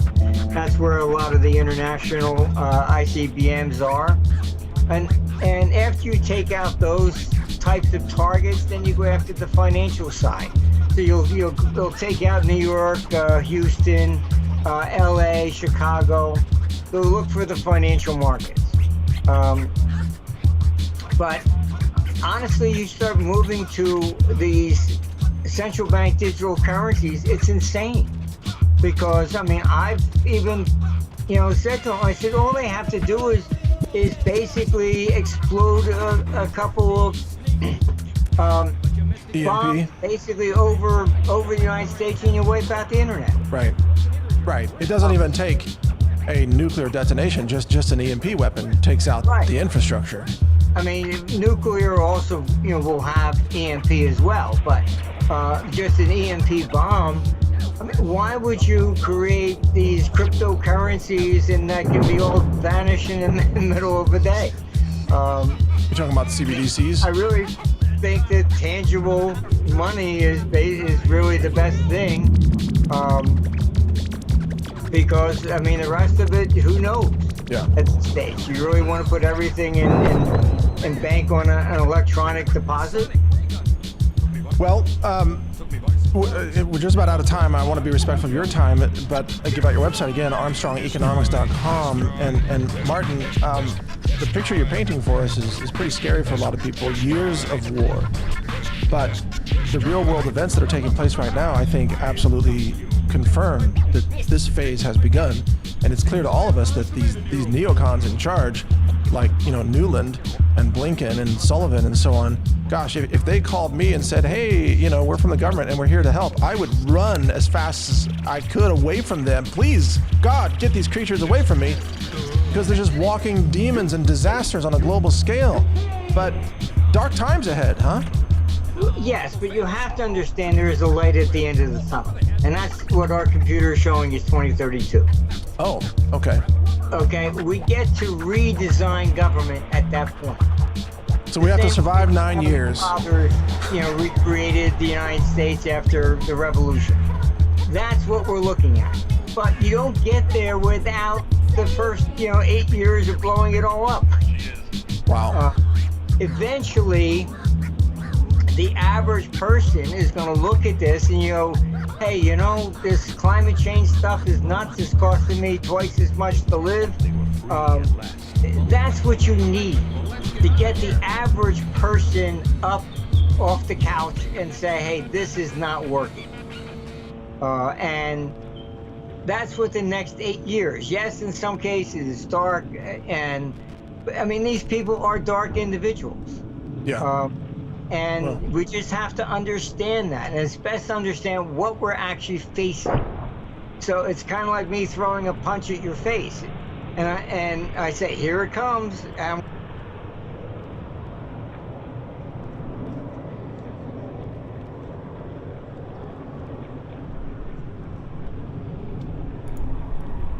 Ladies and gentlemen, speaking of throwing a punch in your face,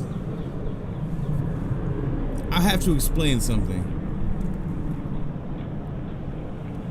To the bad guys, the T is for tough. For the children, the T is for tender. Shut up, fool. I have to explain. I always liked Mr. T. But after seeing this, I straight up pity the fool. Let's find out more. Hey everybody, this is Mr. T. I'm about to get my COVID vaccine booster shot. I'm in my Skechers. Yes, I do everything in Skechers. Yes, I get healthy in Skechers. You heard me. Get your vaccination booster. Brought to you by Pfizer and Skechers. And Mr. T goes right into the ghoul pool. And now, ladies and gentlemen, a little brief musical interlude.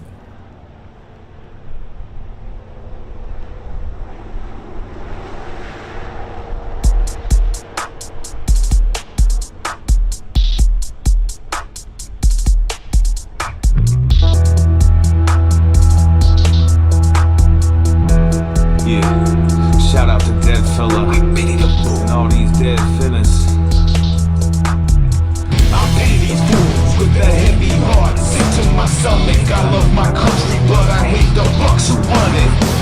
You understand the 1%, but nowhere close to 100. You're not resisting shit, kid, merely assisting its functions. Caught up in the scam, with your mind programmed, and you can't pump the brakes. That ego has some jam. You had a good heart, but a head full of lies. So from the start, I tried to pry open your eyes. Most times I pitied you guys, while you mocked me, made you straw man, and made your motherfucking argument so sloppy. And I don't mean to seem cocky, but I'm still here, yeah. Print the truth, distributing copies and no job to the jab that can stop me, so fuck you Nazis. I pity you fools.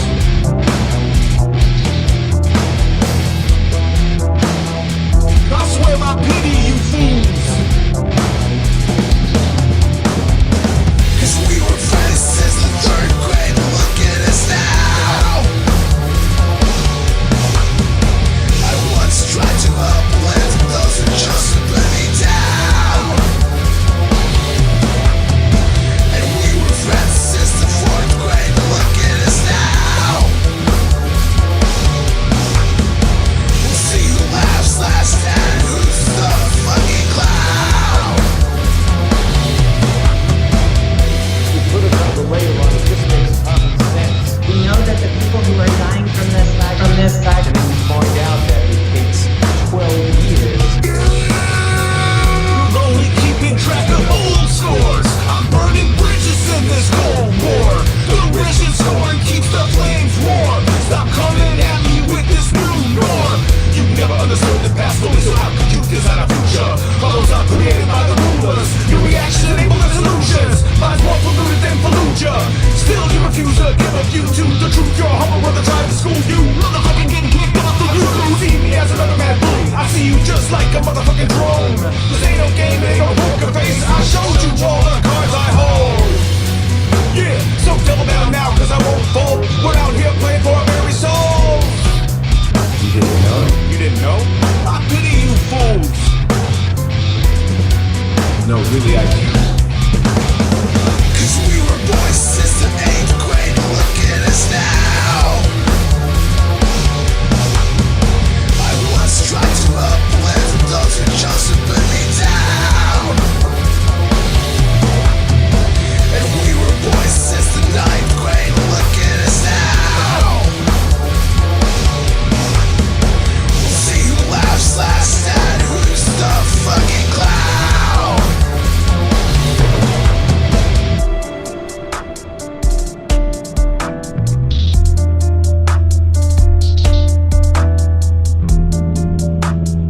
Everybody call me crazy. I just think they're fucking lazy.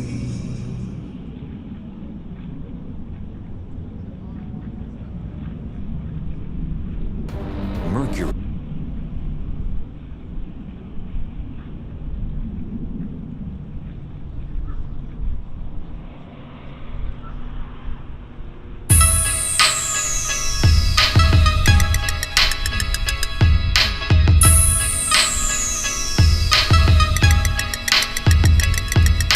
For those who have been to the land where death casts its shadow, a light upon them will shine.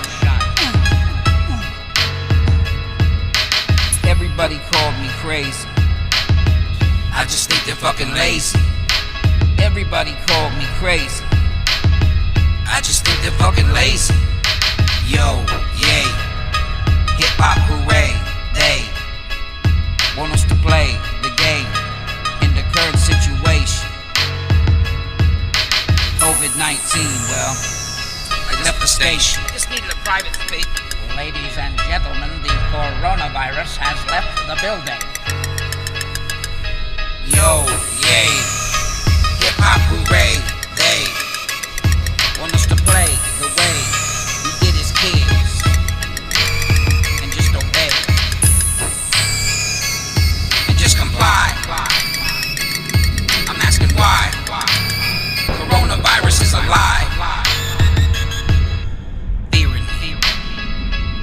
Shadow banning everything I say. This media tyranny. All these words I say say no more curds and whey.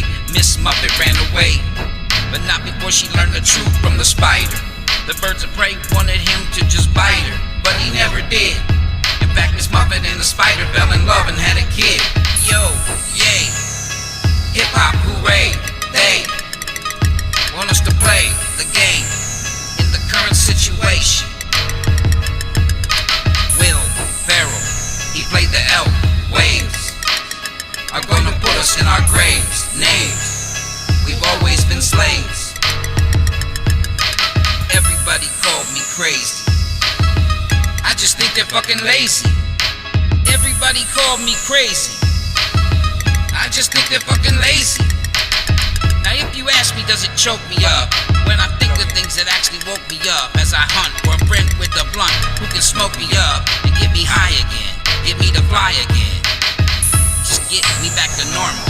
They say this storm will pass, but will it? I traded California wildfires for the Florida skillet. You got a vocal track, I'll kill it. I broke my leg, I didn't feel it. When God revealed his purpose, I got nervous and I tried to steal it. For the last time, old habits are my pastime. Corona with a slice of lime.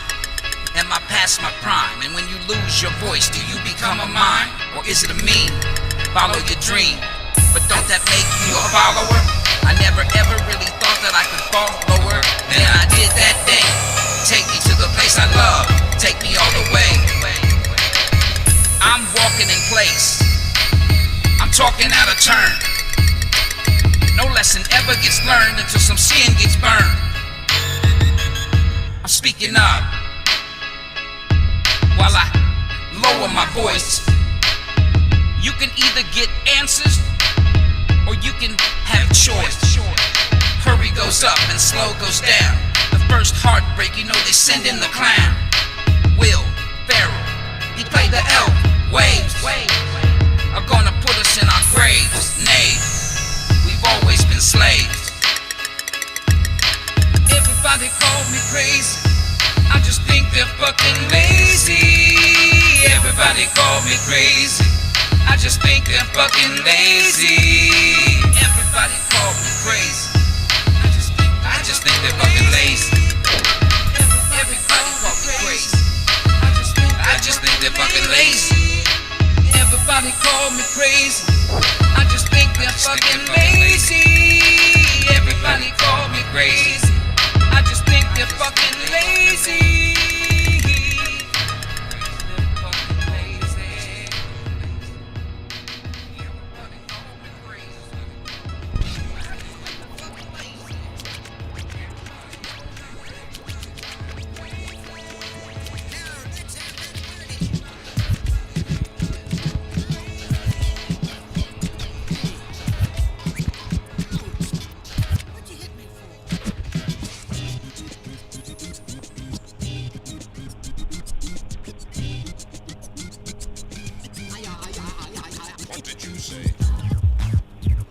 I'm going to hit you. You just stand there and let me hit you, or do you at least duck or try to defend yourself?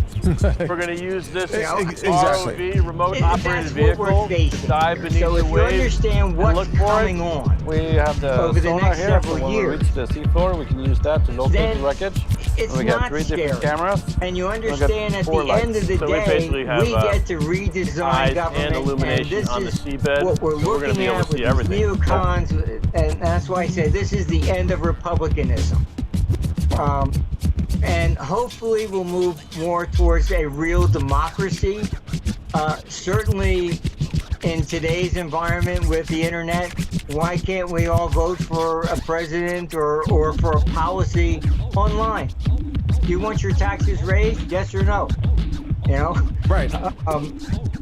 You know, we're never asked any of this stuff. You had Janet Yellen going out and say that the IRS is wanted to go check $600 transactions on eBay. Oh, to get the rich. I don't think Elon Musk is selling some used bike on eBay for $600. No, exactly. And I want to bring people's attention to your website where you do analysis and you have paid reports that are deep dive analysis reports on various issues. You just announced one about Israel. It's called the New Jihad. Is that what it is? Yeah, I mean, this is basically, we have very good sources, so effectively the conclusion is, looking at the future for oil, etc. But the conclusion is, look, this was just another 9/11. Meaning it was engineered and allowed to happen. Yes. So the government can expand its power. Yeah. Absolute 1,000% guarantee. The first World Trade Center guys drew the World Trade Center on the wall of their cell with planes going into it before it happened. They knew it was coming. They even locked up their lawyer, Lynn Stewart, claiming that she passed notes back and forth. And then to say, oh, well, we didn't know. If you look at when they created Homeland Security, look at the excuse that they used. They said, well, some agencies had information, but they didn't share it. Right. That was why the justification to create Homeland Security, a single agency to gather everything from everybody else. Yep, that's right. Power. It's all about power. And they knew it was coming. World Trade Center was basically a demolition because they knew it was coming. Nothing even hit that building. You're talking about Building 7. Yeah, I mean, the same thing with the Pentagon. I mean, I know people from Congress ran down there, they didn't even see a plane. Well, that's because there wasn't a plane that hit the Pentagon. Otherwise, there would have been plane parts and luggage all over the place. It happened to be the very room the day before Rumsfeld said all the records were, and they were going to investigate missing, $3 trillion in the Pentagon budget. Right. But that is the room that was hit. Yeah, unreal. Well, Mr. Armstrong, we appreciate you, your courage, your analysis, your mind, and you're helping a lot of people navigate these dark times that are coming, and I want to thank you for spending time with us today. Well, thank you. Just remember, there is a light at the end of the tunnel. We just have to understand how this unfolds, and at that point, we get to recreate something for our children. Well said. Okay, well, that's something to look forward to. Thank you so much, Mr. Armstrong. It's an honor to speak with you today. Well, thank you for inviting me. All right. Take care now. Again, folks, Martin Armstrong there. Just be prepared. We're going to go through 8 or 9 years of dark times here. You can navigate it if you have good information, and that's what we try to bring you here on Brighteon.com. Visit ArmstrongEconomics.com. Take advantage of his assets and special reports. Some of them are paid, but he's got free articles and things like that as well. And thank you for watching today. I'm Mike Adams, the founder of Brighteon.com, free speech platform, and we're going to make it through these years together. So thank you for joining me today, and feel free to share this everywhere. God bless you all. Take care. Thank you for your support of HealthRangerStore.com, and we've got some really important products to help protect the integrity of your nutrition and your physiology. Let me show you what I've selected for you today. We've got black cumin seed oil, and read about that. It's extraordinary. Astaxanthin, which is a carotenoid that is fat soluble, and it is a very powerful molecule. I have to be careful what I say. Do the research on astaxanthin. You'll be absolutely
We begin tonight with the latest on the war in the Middle East. Israel has ordered more than 1 million civilians in northern Gaza to evacuate to the south as troops build up along the border.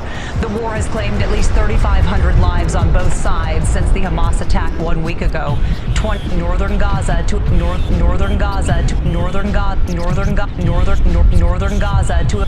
as troops build up along the border. The war has claimed at least 3,500 lives on both sides. 3,500 lives on both sides since civilians in northern Gaza. 1 million civilians in Northern Tower will join another carrier strike group already sailing near Israel. We begin tonight with the latest on the war in the Middle East. Israel has ordered more than 1 million civilians in northern Gaza to evacuate to the south as troops build up along the border. The war has claimed at least 3,500 lives on both sides since the Hamas attack 1 week ago. 29 Americans are now confirmed dead. Today, the Pentagon ordered a second aircraft carrier to the region. The USS Eisenhower will join another carrier strike group already sailing near Israel. Inside Gaza, the UN is warning that food, shelter, and water are all growing more scarce by the second. CBS News' Jesse Mitchell joins us with the latest on what could soon be an active combat zone. Jesse? Yes, Jessica, the U.S. thought it had negotiated safe passage for the Americans stuck in the war zone, but Egypt still hasn't opened the gate, and tonight President Biden is speaking up for the civilians caught in the conflict. Bombs across Gaza have caused a bottleneck at the Egyptian border. Rafah was supposed to be the route out. This American citizen says the embassy called him at 2 a.m. to be in place by noon, but he and others have yet to be let across. Every place I go to run away, and I just find bombs and I find dead people. And like maybe one day I'll end up like them, but it's a really scary thing for me. In Washington, D.C., at the Human Rights Campaign National Dinner, President Biden denounced hate. Hate toward one group left unanswered opens the door for more hate toward more groups more often. There are concerns about a humanitarian crisis as people in Gaza run out of food and drinking water, and there's no electricity. Secretary of State Antony Blinken is in Israel working to convince Egypt to open its border as the response to Hamas rains down around the innocent. Hamas is a terrorist group. Its only agenda is to destroy the state of Israel and to murder Jews. And it's important that the entire world see it as such. Hamas has been accused of using civilians as human shields to hide its targets. Video shows the escape route to Egypt riddled with missile strikes, and this Palestinian medical rescue crew suffered a direct hit. The second U.S. military aid shipment arrived in Israel under the watchful eye of Defense Secretary Lloyd Austin, carrying more precision munitions and Iron Dome interception missiles to protect from Hamas rockets. I know how hard you've been working. You've been really hustling to get this here as quickly as you could. There's a lot of glory that follows this. In the weeks since Hamas launched its attack, 1,300 Israelis have died, and the Palestinian Health Ministry reports more than 2,200 civilian casualties in Gaza. Austin reminded Israel of its moral responsibility. Democracies like ours are stronger and more secure when we uphold the laws of war. On Saturday, Israeli Prime Minister Benjamin Netanyahu joined troops near the southern border as they prepare to advance by land. And earlier, President Biden spoke with Prime Minister Netanyahu as well as Palestinian leader Mahmoud Abbas, in addition to the families of Americans trapped or missing in both countries. Jessica? Jesse, thank you.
seen casualty in Gaza reaching to more than 2,300 and more than 10,000 people injured. Well, as we see fighting now potentially escalating in other places, not just in Gaza, yes. How realistic is it for Israel to manage a conflict on multiple fronts? Are they capable at the moment? I think of course they say they are capable. They have the forces, but I'm not sure that is capable for long term. If this goes on, today there are reports says that Israelis, when Netanyahu visited Gaza, the border of Gaza, he was told that we are ready to fight for another 3 weeks. So if this is the case, so we should expect more involvement from the borders for another 3 weeks. How much Israel is capable, I'm not sure this will be easy job to do or to handle actually. Certainly very complex, It is potentially indeed. complex and protracted conflict. Indeed. Majid Zawahiri, the director of the Gulf Studies Center at Qatar University. Always great to speak to you. Thanks, Majid. Well, still ahead for you here on Al Jazeera. Going hungry in Gaza. Israel's total siege and airstrikes mean that food supplies there are running low.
Haifa, among still more shiploads of illegal Jewish immigrants seeking homes in Palestine. Closely guarded, bringing their children with them, they are searched for arms and sprayed as a precaution against typhus-carrying lice. More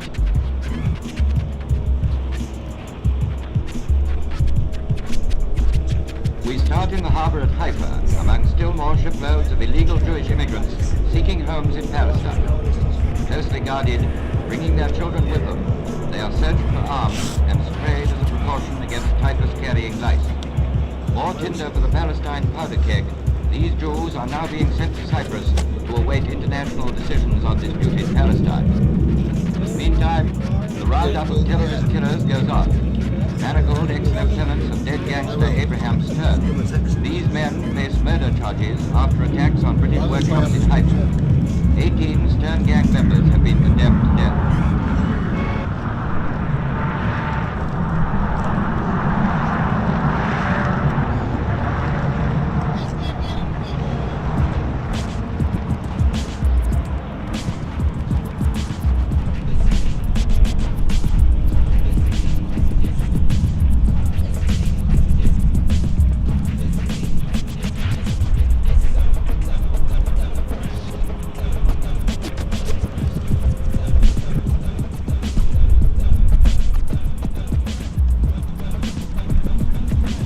No, I look at this from a legal perspective, and I think that we all know that Hamas has been designated a terror organization, just like many other terror organizations have had this designation, like the Proud Boys here in the United States.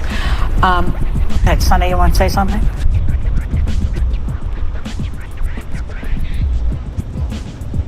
We start in the harbor at Haifa, among still more shiploads of illegal Jewish immigrants seeking homes in Palestine.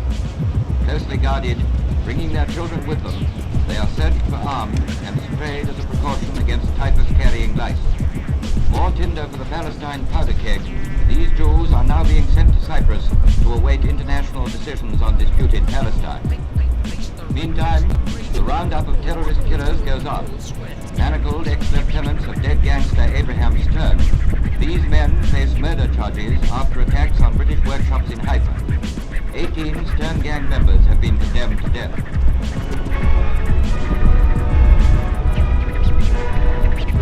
Among the captured were 4 women. Supporting a wounded companion, they go for trial. Often placed in the front ranks of rioting mobs, terrorist women are a new provocation to British troops. In the 1930s and 40s, the religion most frequently associated with terrorism was Judaism. At the time, the 3 major Jewish terrorist groups Syria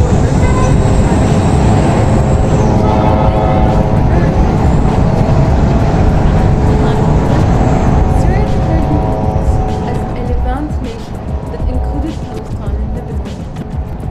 The British and French invaded that nation and divided it up.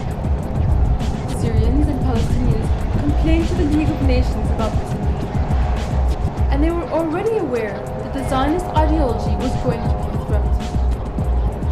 At that time, Jewish illegal immigrants radicalized by Zionism were already crossing the border into Palestine. This was long before World War II. The idea of Zionism was still considered lunatic fringe by the majority of Jews in the world. These militant Zionists were frustrated that British occupation soldiers were getting in their way of taking over Palestinian land.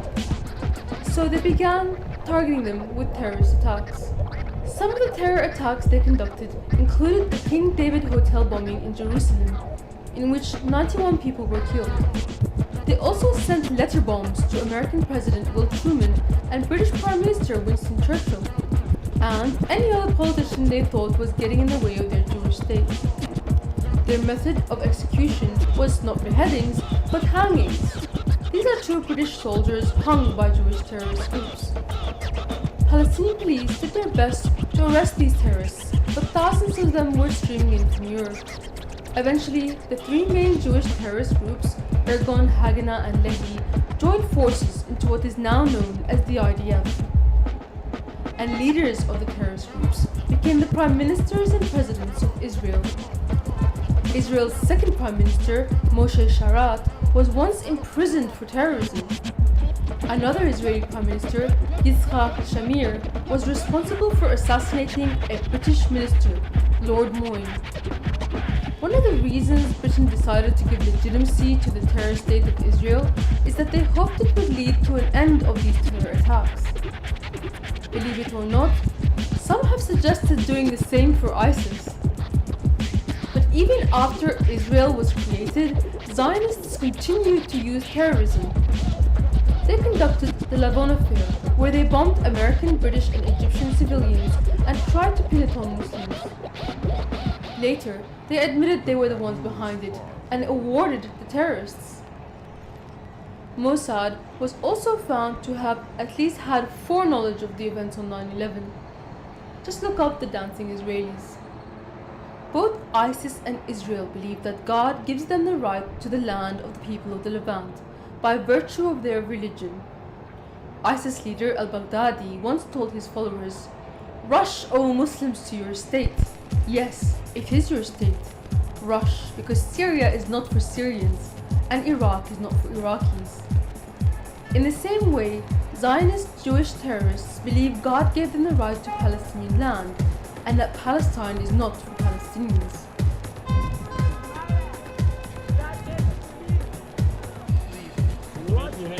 You can't come in here.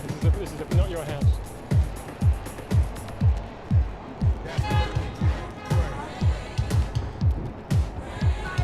This is not your land. It belongs to these families.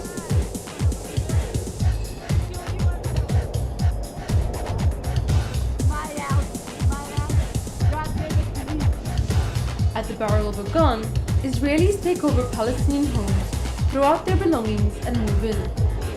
It means you don't have to put up with that troubling thing in your life.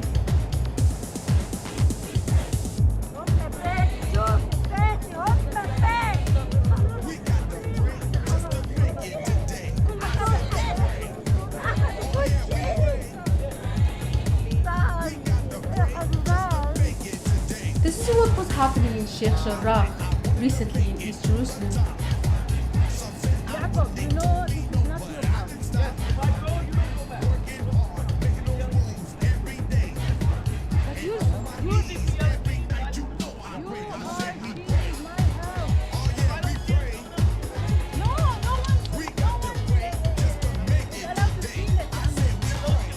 If you won't take my word for it, let the Israelis tell you themselves. We take house after house. All this area will be a Jewish neighborhood. We are not finished the job. We are going to the next neighborhood, and after that we will go more. Our dream that all East Jerusalem will be like West Jerusalem, Jewish capital of Israel. הוא רואה בזה המשך של המפעל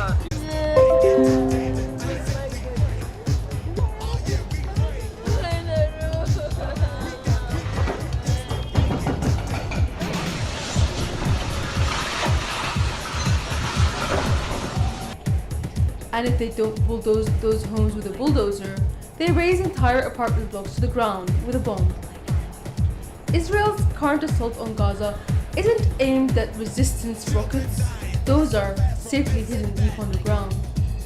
They're destroying these apartment buildings to turn Palestinians into refugees as part of their ethnic cleansing campaign and to punish them for resisting.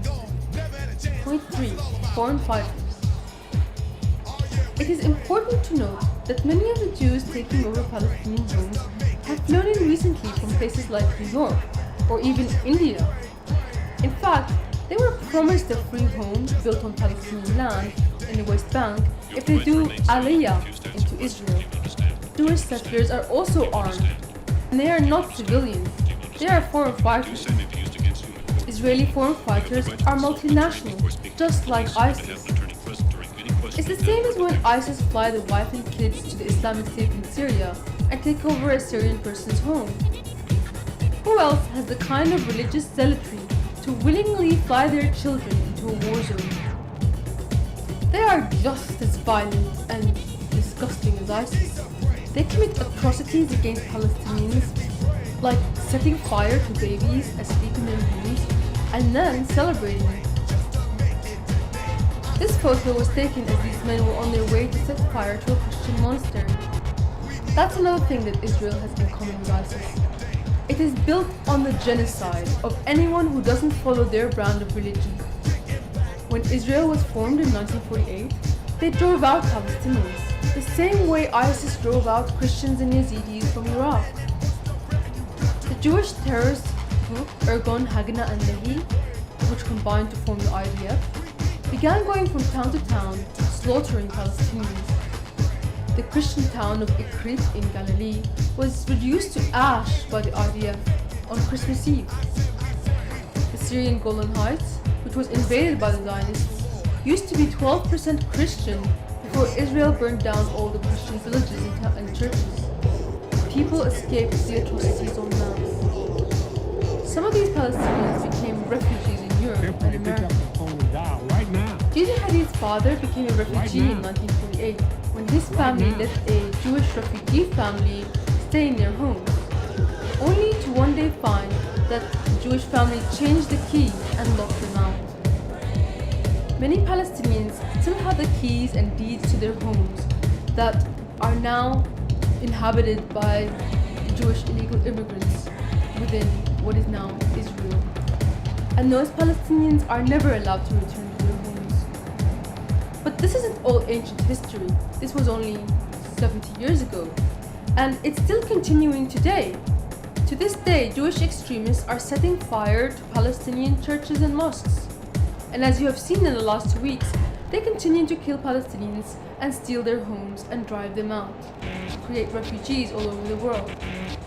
The truth is, the only problem Israel has with Palestinians is that they are not Jewish. At least ISIS would give them the chance to convert. Point 5. Ever-expanding borders. The genocide of Palestine is ongoing because Israel is constantly trying to expand. You see, Israel has never declared its borders. One of the features of a country is that it has declared its borders. But neither the Islamic State nor the Jewish state have done this. When the UN Security Council broke its own charter and laws to balkanize Palestine into a Jewish and Palestinian sector, they made the territories discontiguous in a strange Harlequin pattern. Even though the UN had given the majority of Palestinian land to a minority of illegal Jewish immigrants, that wasn't enough for them. In the decades to come, Israel eroded what was left of designated Palestinian land. Netanyahu and Kushner declared their intent to annex the West Bank and Jerusalem and the Syrian Golan Heights. But they don't intend to allow Palestinians to remain there and become Israeli citizens. No, they want to drive them all out. All of this is against international law. But what do terrorists care about international law? Israel's borders have always been ill-defined. In the beginning, when Zionists discussed creating a Jewish state, there were many competing borders proposed. But just like ISIS, they had their eyes on taking over the entire Levant, including Syria. The first Prime Minister of Israel, Ben-Gurion, said Israel should be everything from the Nile to the Euphrates. This is Greater Israel. It may seem like a crazy delusion, but that won't stop crazy people from trying to make it happen. It is no coincidence that the only part of Syria the US occupies is east of the Euphrates River. You see, the reason they believe they need to take over the whole Levant is the same reason of ISIS. It's because they think it will trigger the coming of the Messiah and the end of the world. They think they have to rebuild this third temple for the Messiah to come. ISIS believes that the Messiah is Jesus, and by taking over Damascus, Jesus will return and the apocalypse will begin. ISIS follows a sect of Islam called Wahhabism. Both Zionism and Wahhabism are Messianic apocalyptic cults. Zionism is to Judaism as Wahhabism is to Islam. Christian evangelical Zionists also share this Messianic derangement syndrome. All of them are willing to cause war and carnage all over the world to achieve their goal of the apocalypse. AIPAC is the leading cause of many of the wars that the US is forced to take part in. Because the fact is, we don't have to be in the Middle East other than we want to protect Israel. The problem is Israel has nukes, which makes it a much bigger threat. They have what is known as the Samson option.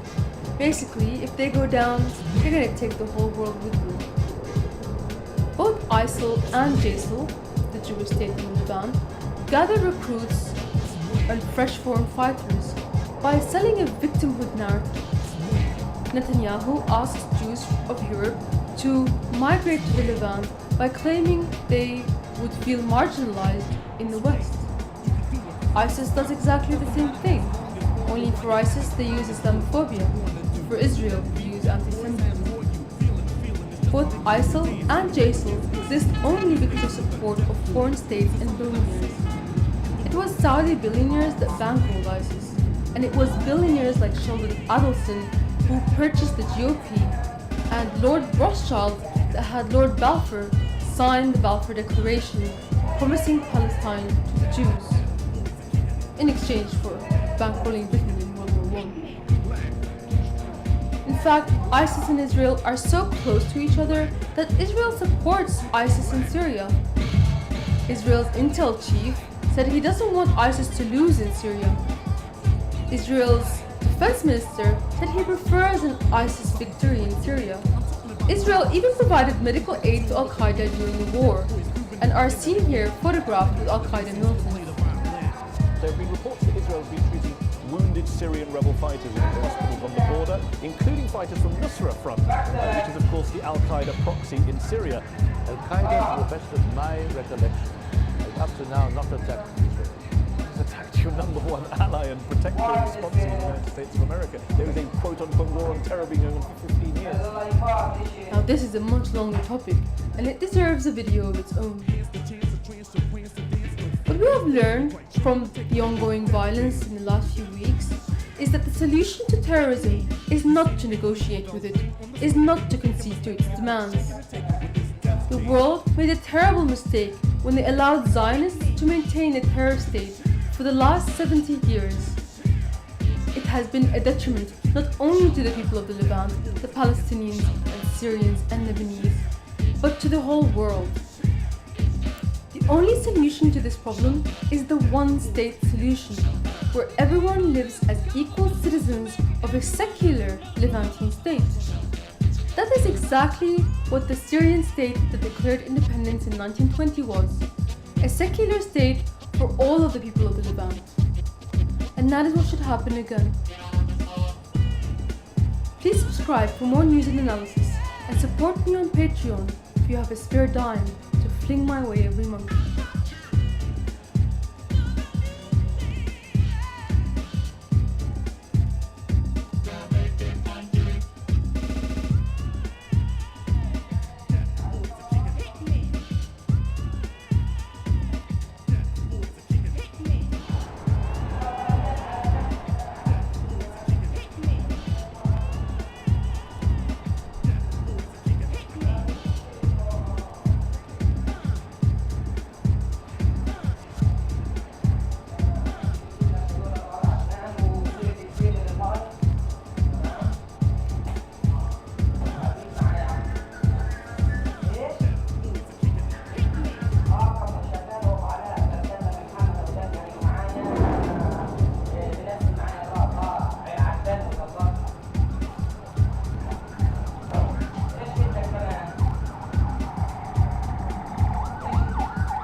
الميه والقهوه وهذا عندها وفاء بتقسمها وبتشوف ايش بدكم تعمل.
out.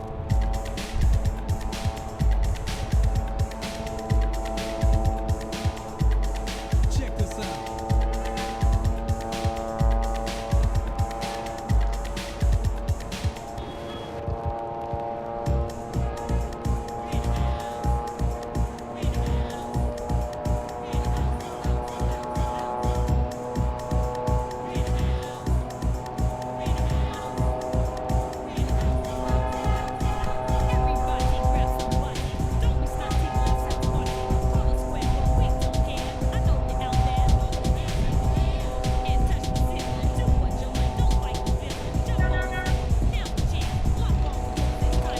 في هذه المعركة، لكن من الواضح بأن الجيش الإسرائيلي يتروى في هذه المناورة البرية للأسباب التي ذكرناها، وجود المسلحين في منطقة غلاف غزة وفي النقب الغربي، وهو غير متأكد أنه تم السيطرة على هذا الموقف. مسألة أخرى هي مسألة وجود الأسرى الإسرائيليين بيد المقاومة الفلسطينية في الداخل، والمخاوف التي تعتري المؤسسة.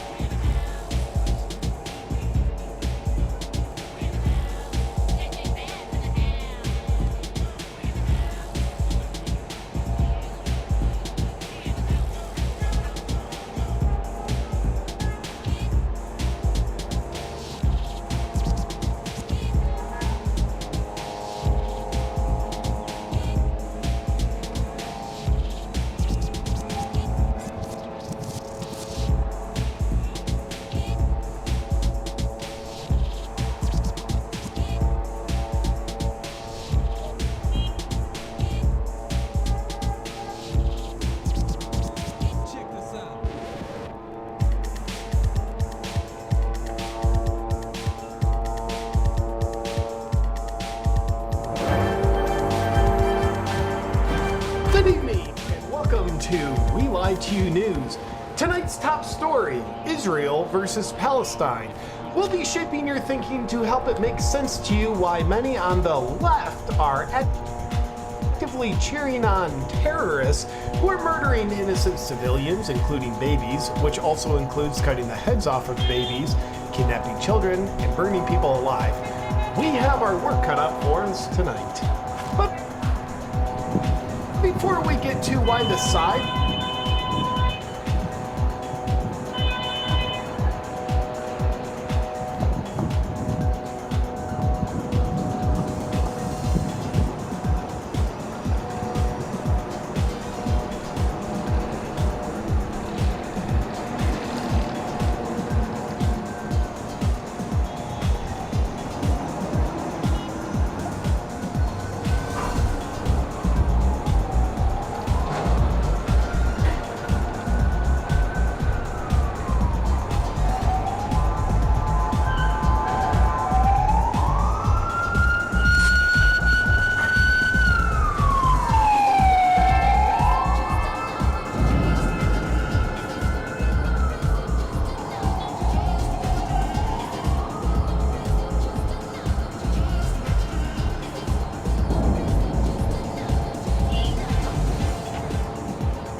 so halfway, you did nothing. Then all those victims were just for nothing.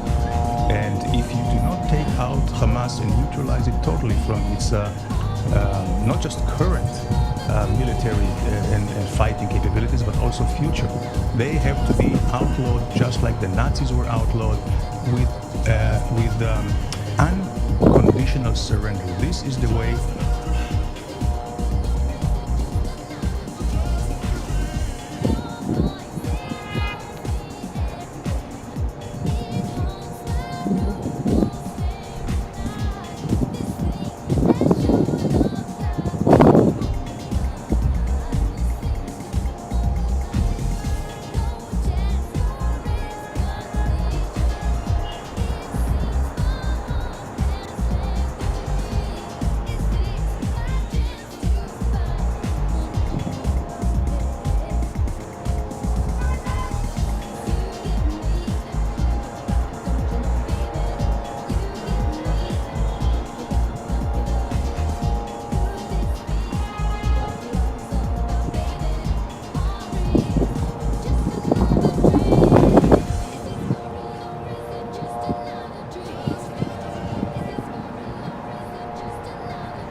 correspond to what we expect to happen. These are the men who unleash the dogs of war today. Therefore, a study of the olds. Very interesting. Victory is near, comrade. Why so many endless wars and conflicts? To understand that, we have to understand what predicates geopolitical strategy. In short, a history to control, dominate, encircle, subjugate.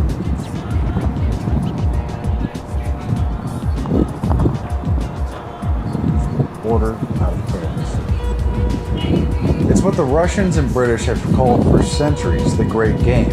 It was circa 1904 that Halford Mackinder, the British founder of geostrategy and geopolitics and a member of the notorious London School of Economics, came up with the Heartland theory, which concerns the Russian mainland.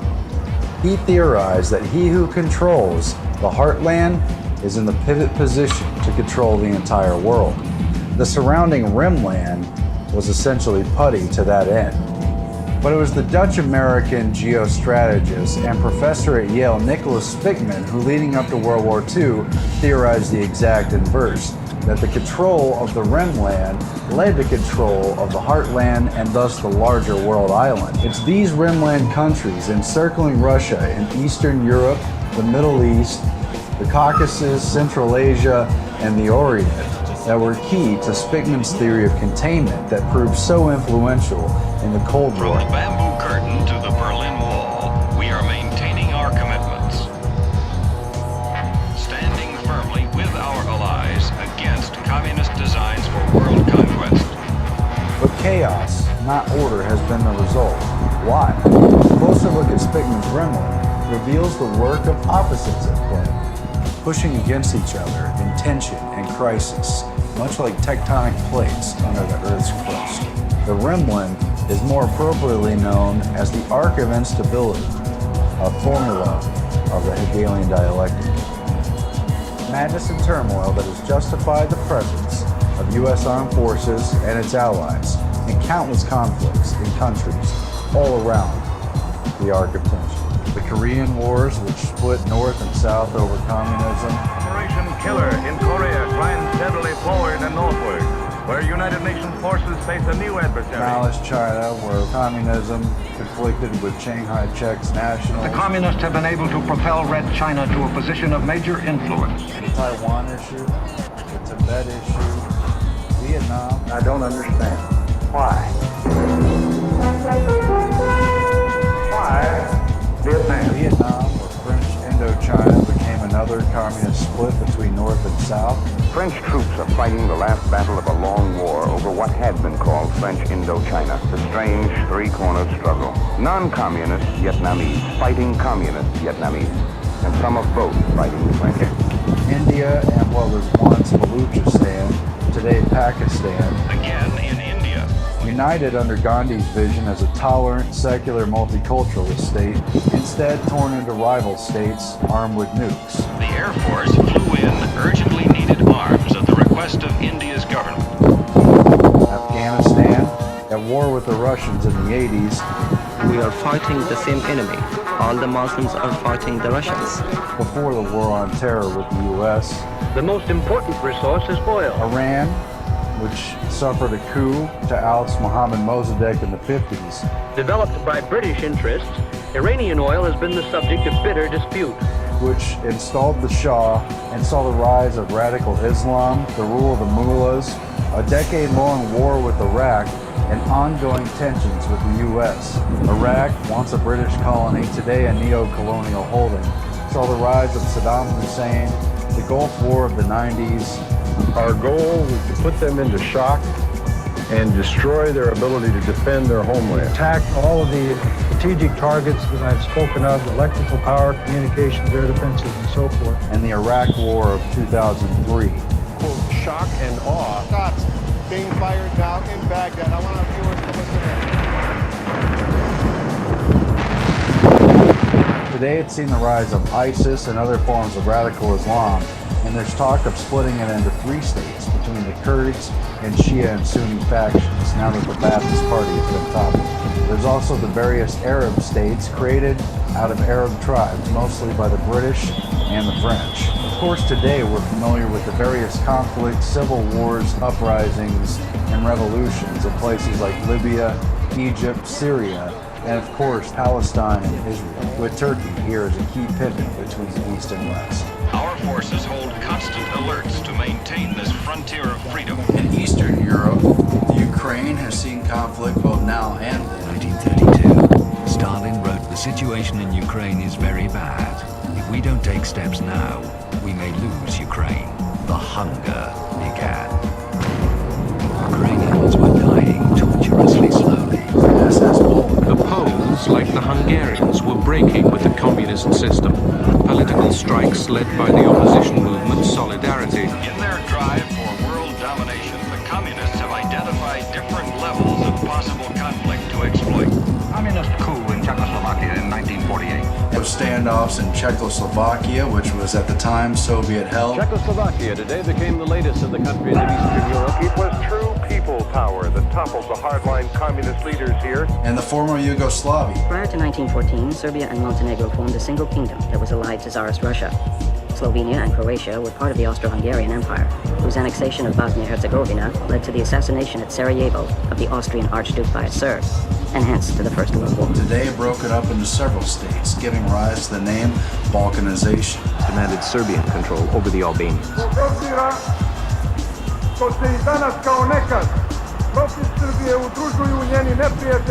The modern resurgence of the Cold War with Russia has seen tense standoffs with Poland, Ukraine, and Georgia. The fighting followed months of escalating tension between Russia and Georgia. War erupted on August the 7th, when Georgia began this ferocious bombardment of one of its own regions, called South Ossetia. Located here at a pivotal point between Iran, Iraq, Turkey, and Russia. Which he calls wars of liberation and popular revolt, but which we prefer to call subversion and covert aggression. It is these wars which Khrushchev says are not only admissible, but inevitable. Not only are these constant and evolving tensions an ongoing recipe justifying intervention in the region throughout the rimland, in some ways these conflicts are made inevitable through the relative artificial mapping of states against the ethnicities scattered throughout the region. As was done after both world wars. After World War I, Mackinder introduced geostrategy in helping to draw the new lines of the countries. Leading up to World War II, Spigman, though he died before the end of the war, influenced the carving up of the world through the eyes of the containment plan. Is the end game near on this larger grand chessboard? The great game goes on. The Russian and Anglo-American Empire.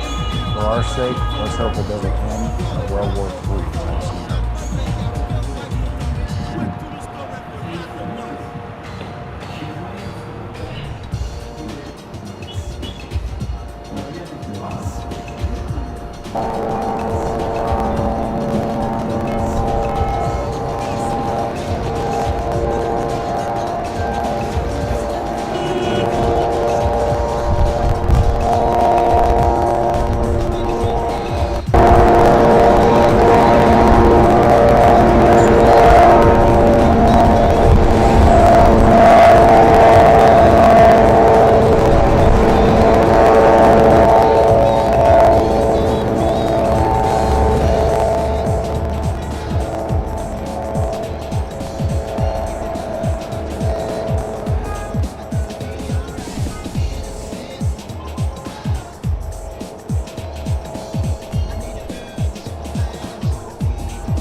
this is one of the issues that's closest to my heart, and it has been for a long time. So, you know my history, I don't have to repeat it, but I'm personally a Holocaust survivor as an infant. I barely survived. My grandparents were killed in Auschwitz, and most of my extended family was killed. That's my personal background. I grew up ashamed of my Jewishness. In Hungary, after the war, I was still bullied for being Jewish. And I remember one of my friends coming to my rescue once saying, leave him alone, it's not his fault that he's Jewish. It's a fault, but it's not his fault. This was the defense. So I grew up with that. In my teenage years in Canada, I became a Zionist. This dream of the Jewish people resurrected in their historical homeland, and the barbed wire of Auschwitz being replaced by the boundaries of a Jewish state with a powerful army. I found it liberating. It was exhilarating to believe in that dream. And I absorbed all that perspective and all that point of view, and I really believed in it. And then I found out that it wasn't exactly like that. That in order to make this Jewish dream a reality, we had to visit a nightmare on the local population. You couldn't, there was a Zionist slogan called a land without a people for a people without a land. But there was no there was no land without a people. There was people living there who'd been living there for hundreds and years or even longer. As a matter of fact, if you want to hear something really interesting, and David Ben-Gurion, who was the first Prime Minister of Israel, actually subscribed to this. He said this, who are the Palestinians? Because the Jews in Roman times, all of them never left Palestine. Many of them stayed there. And some of them, hundreds of years later, converted to Islam. So guess who the Palestinians are? In some ways, they might be descendants of ancient Jews. And they are cousins, to say the least, no matter how you look at it. And and there's no way you could have ever created a Jewish state without oppressing and expelling the local population, which is what they did in 1947, beginning in 1947. And first of all, with British Empire protection, but they did this. And then in 1948, Israeli historians, Jewish Israeli historians, have shown without a doubt that the expulsion of the Palestinians was persistent, it was pervasive, it was cruel, it was murderous, and with deliberate intent. So that's what's called the Nakba in Arabic, the disaster or the catastrophe. Now in Canada, there's a law that you cannot deny the Holocaust. I don't believe in such laws, by the way. But in Israel, you're not allowed to mention the Nakba, even though it's at the very basis of the foundation of the state. So once I became aware of all this, I was, okay, well, yeah, we created this beautiful dream, but we imposed a nightmare on somebody else. And then I visited the occupied territories, Russell, during the first Intifada. I cried every day for 2 weeks at what I saw. The brutality of the occupation, the petty harassment, the murderousness of it, the burning down of Palestinian or cutting down of Palestinian olive groves, the denial of water rights, the humiliations. And this went on, and it's much worse now than it was then. So this is the background. And it couldn't have been in any other way. Because again, you couldn't have created that exclusive Jewish state without oppressing or expelling the local population. It's the longest ethnic cleansing operation in the 20th and 21st centuries. It's still going on.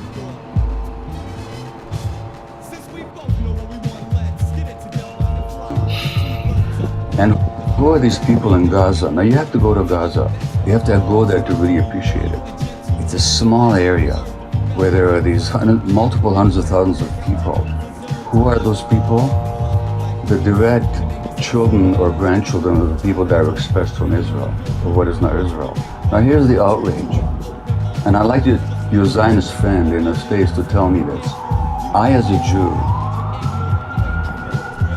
I could land in Tel Aviv tomorrow and demand citizenship under the law of the right of return. But my Palestinian friend in Vancouver, Hana Kawas, who was born in Jerusalem, can't even visit. So what sense does it know? So who is Gaza? This desperate, blockaded, let me stop again. Am I talking too long about this? I'm sorry, this is so important to me and I know so much about it that I don't even know where to stop. So then you have these miserable people packed into this horrible, people call it the world's largest outdoor prison, which is what it is.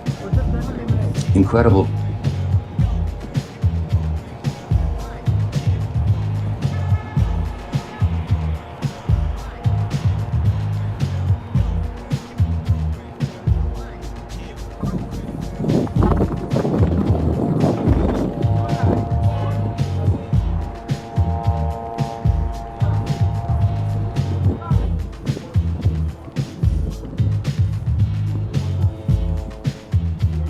Poverty, 50% unemployment.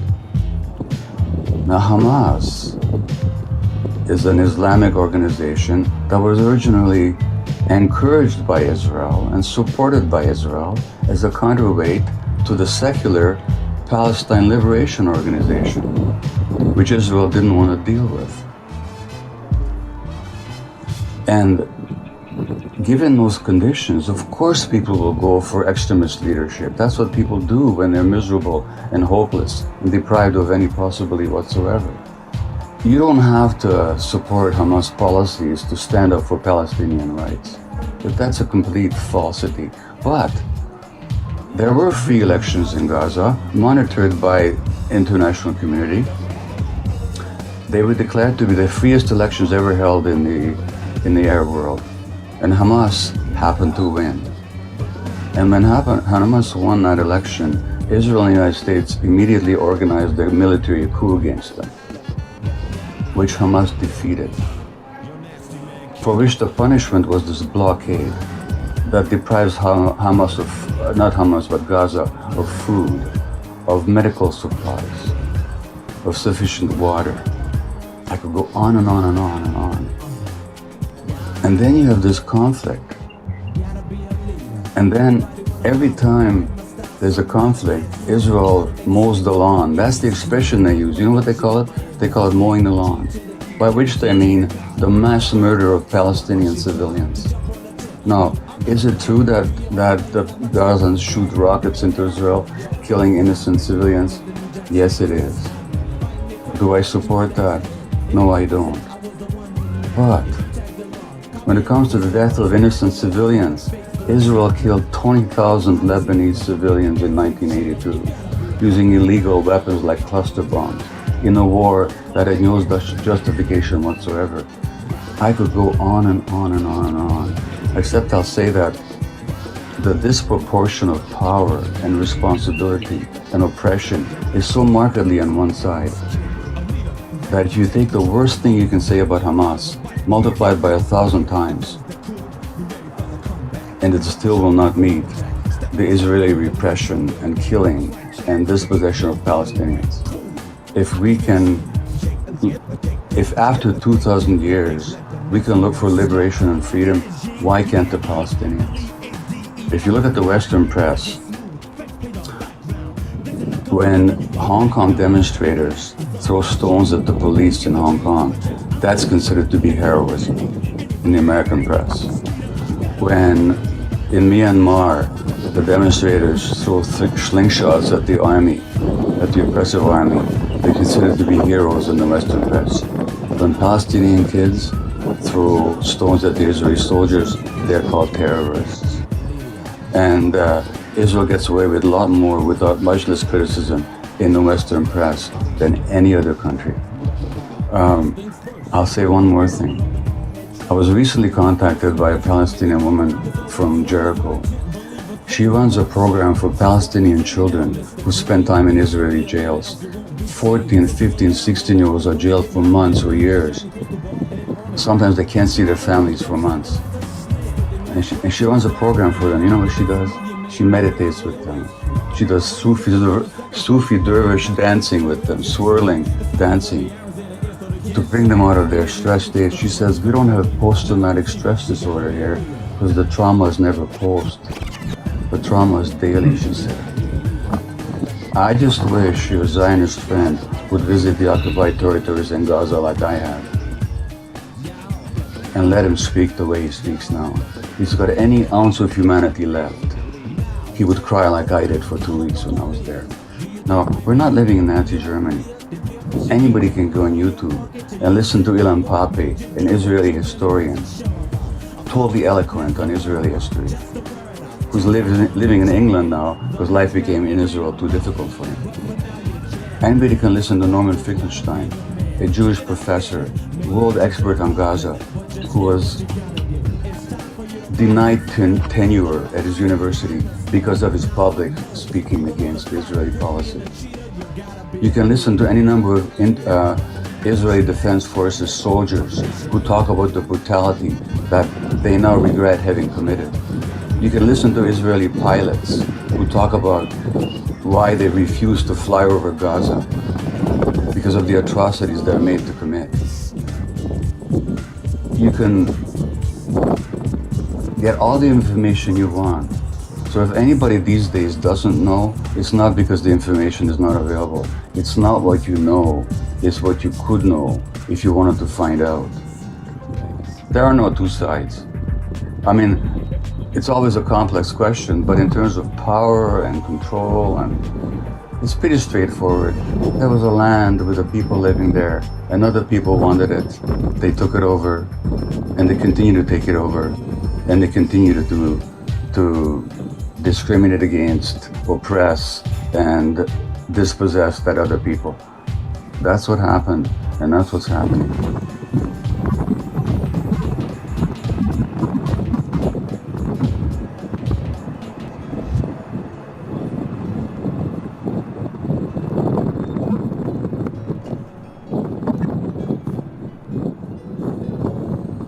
Thank you for watching.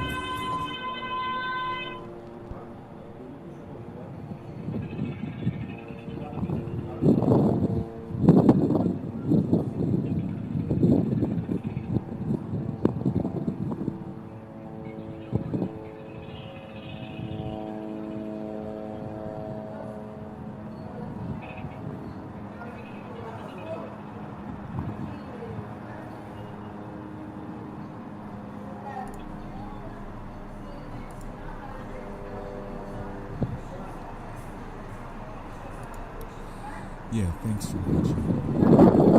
watching.